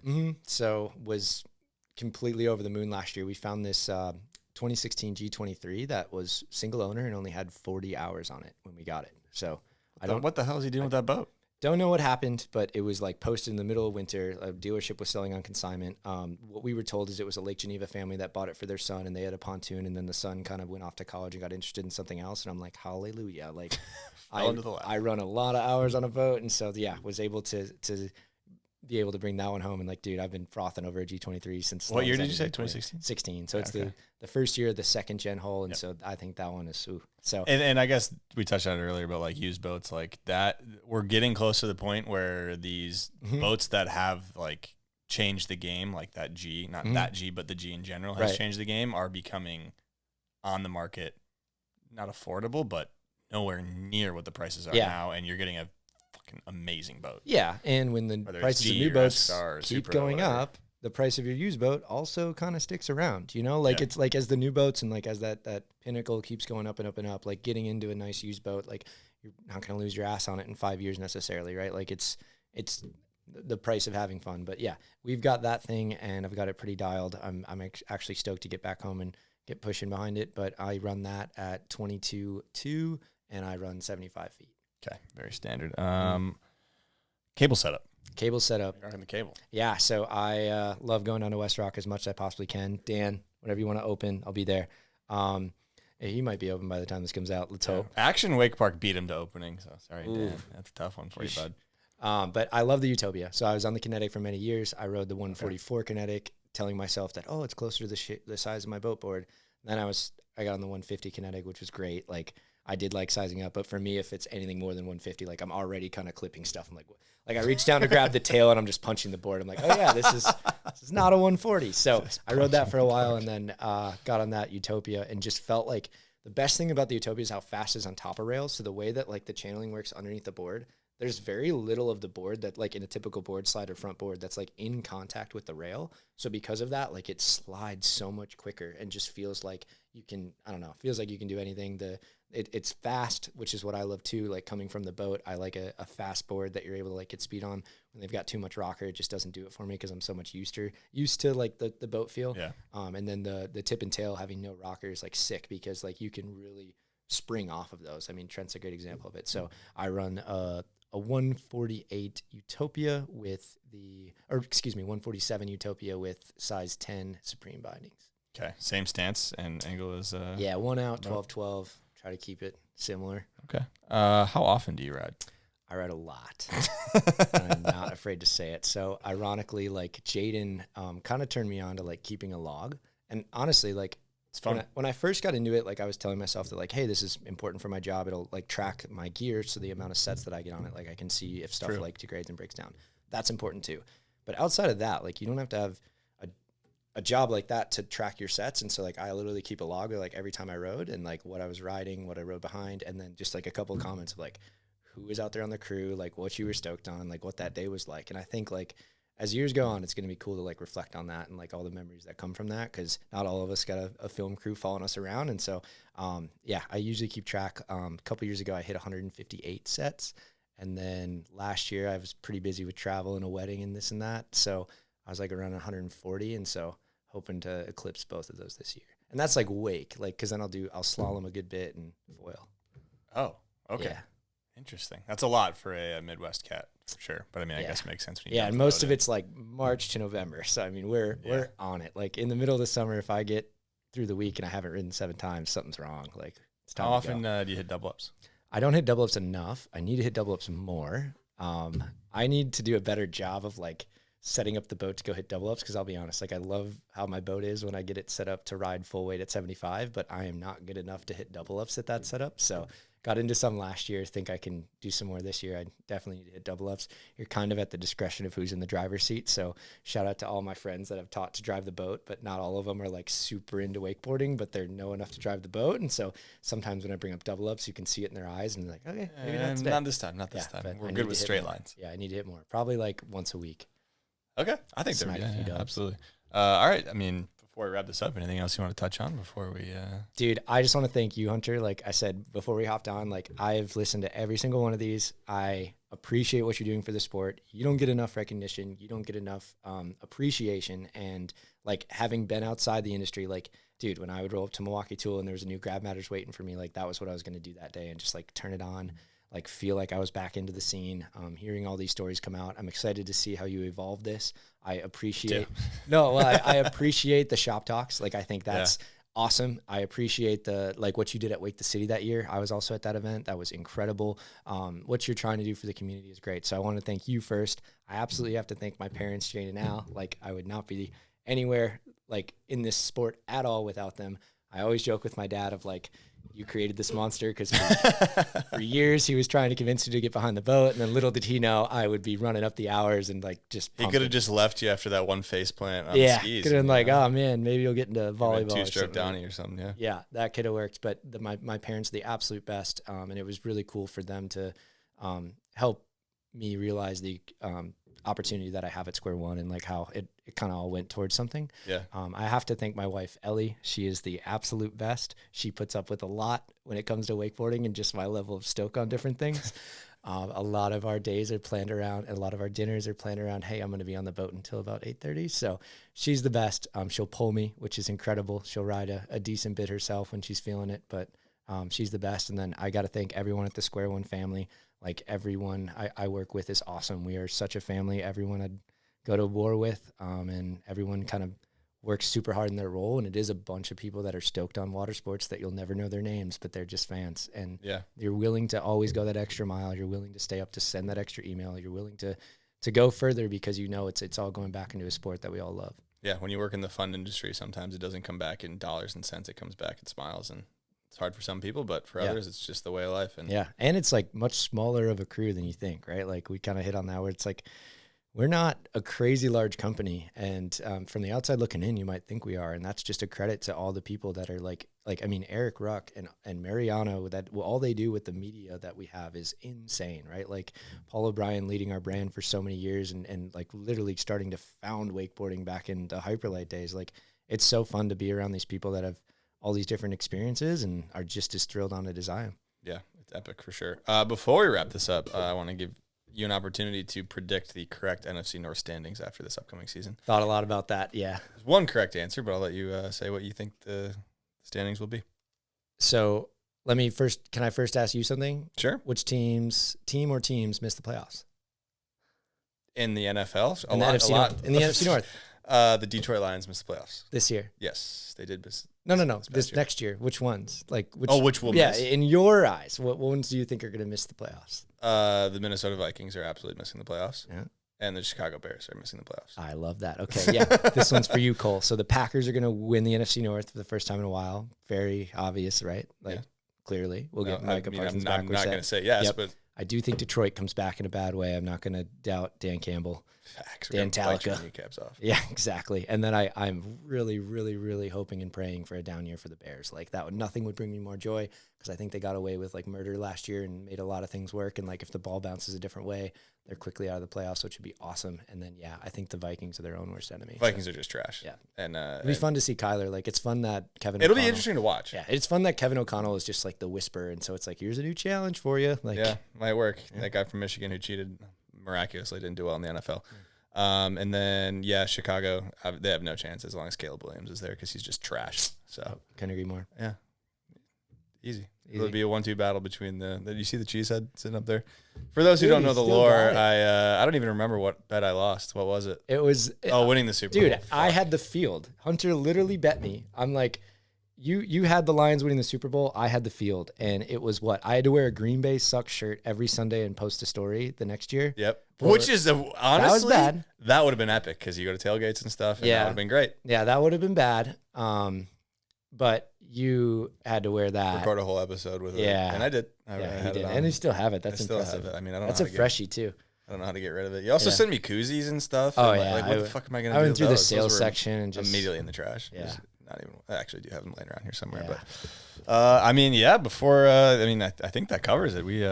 We kind of ran the gamut on all sorts of stuff. Yeah, dude. I appreciate you listening to my long-winded answers on it was stuff, good. I think it's good. It's good to have some, we mentioned at the beginning I was trying to get you on earlier, and I think it was good we kind of waited till you were in your position for a while, kind of feeling it out and getting everything dialed and squared away. And when you're back down here, I think a shop talk is in order. I think it'd be really fun to get you and maybe some other product guys from different brands and kind of just start chopping it up. So for sure, I think the product especially is in a great spot. I take a lot of pride in making sure that our boots are getting better every year. And if you haven't tried them, go give them a rip. Absolutely. Yeah. All right. Well, thanks everybody for tuning in. Thanks for coming on, Jackson. This was a great episode. Thanks for the kind words earlier. Make sure to like, comment, subscribe. If you guys are interested in supporting the podcast, joining the Patreon is the best way to do that. And we'll see you guys next time.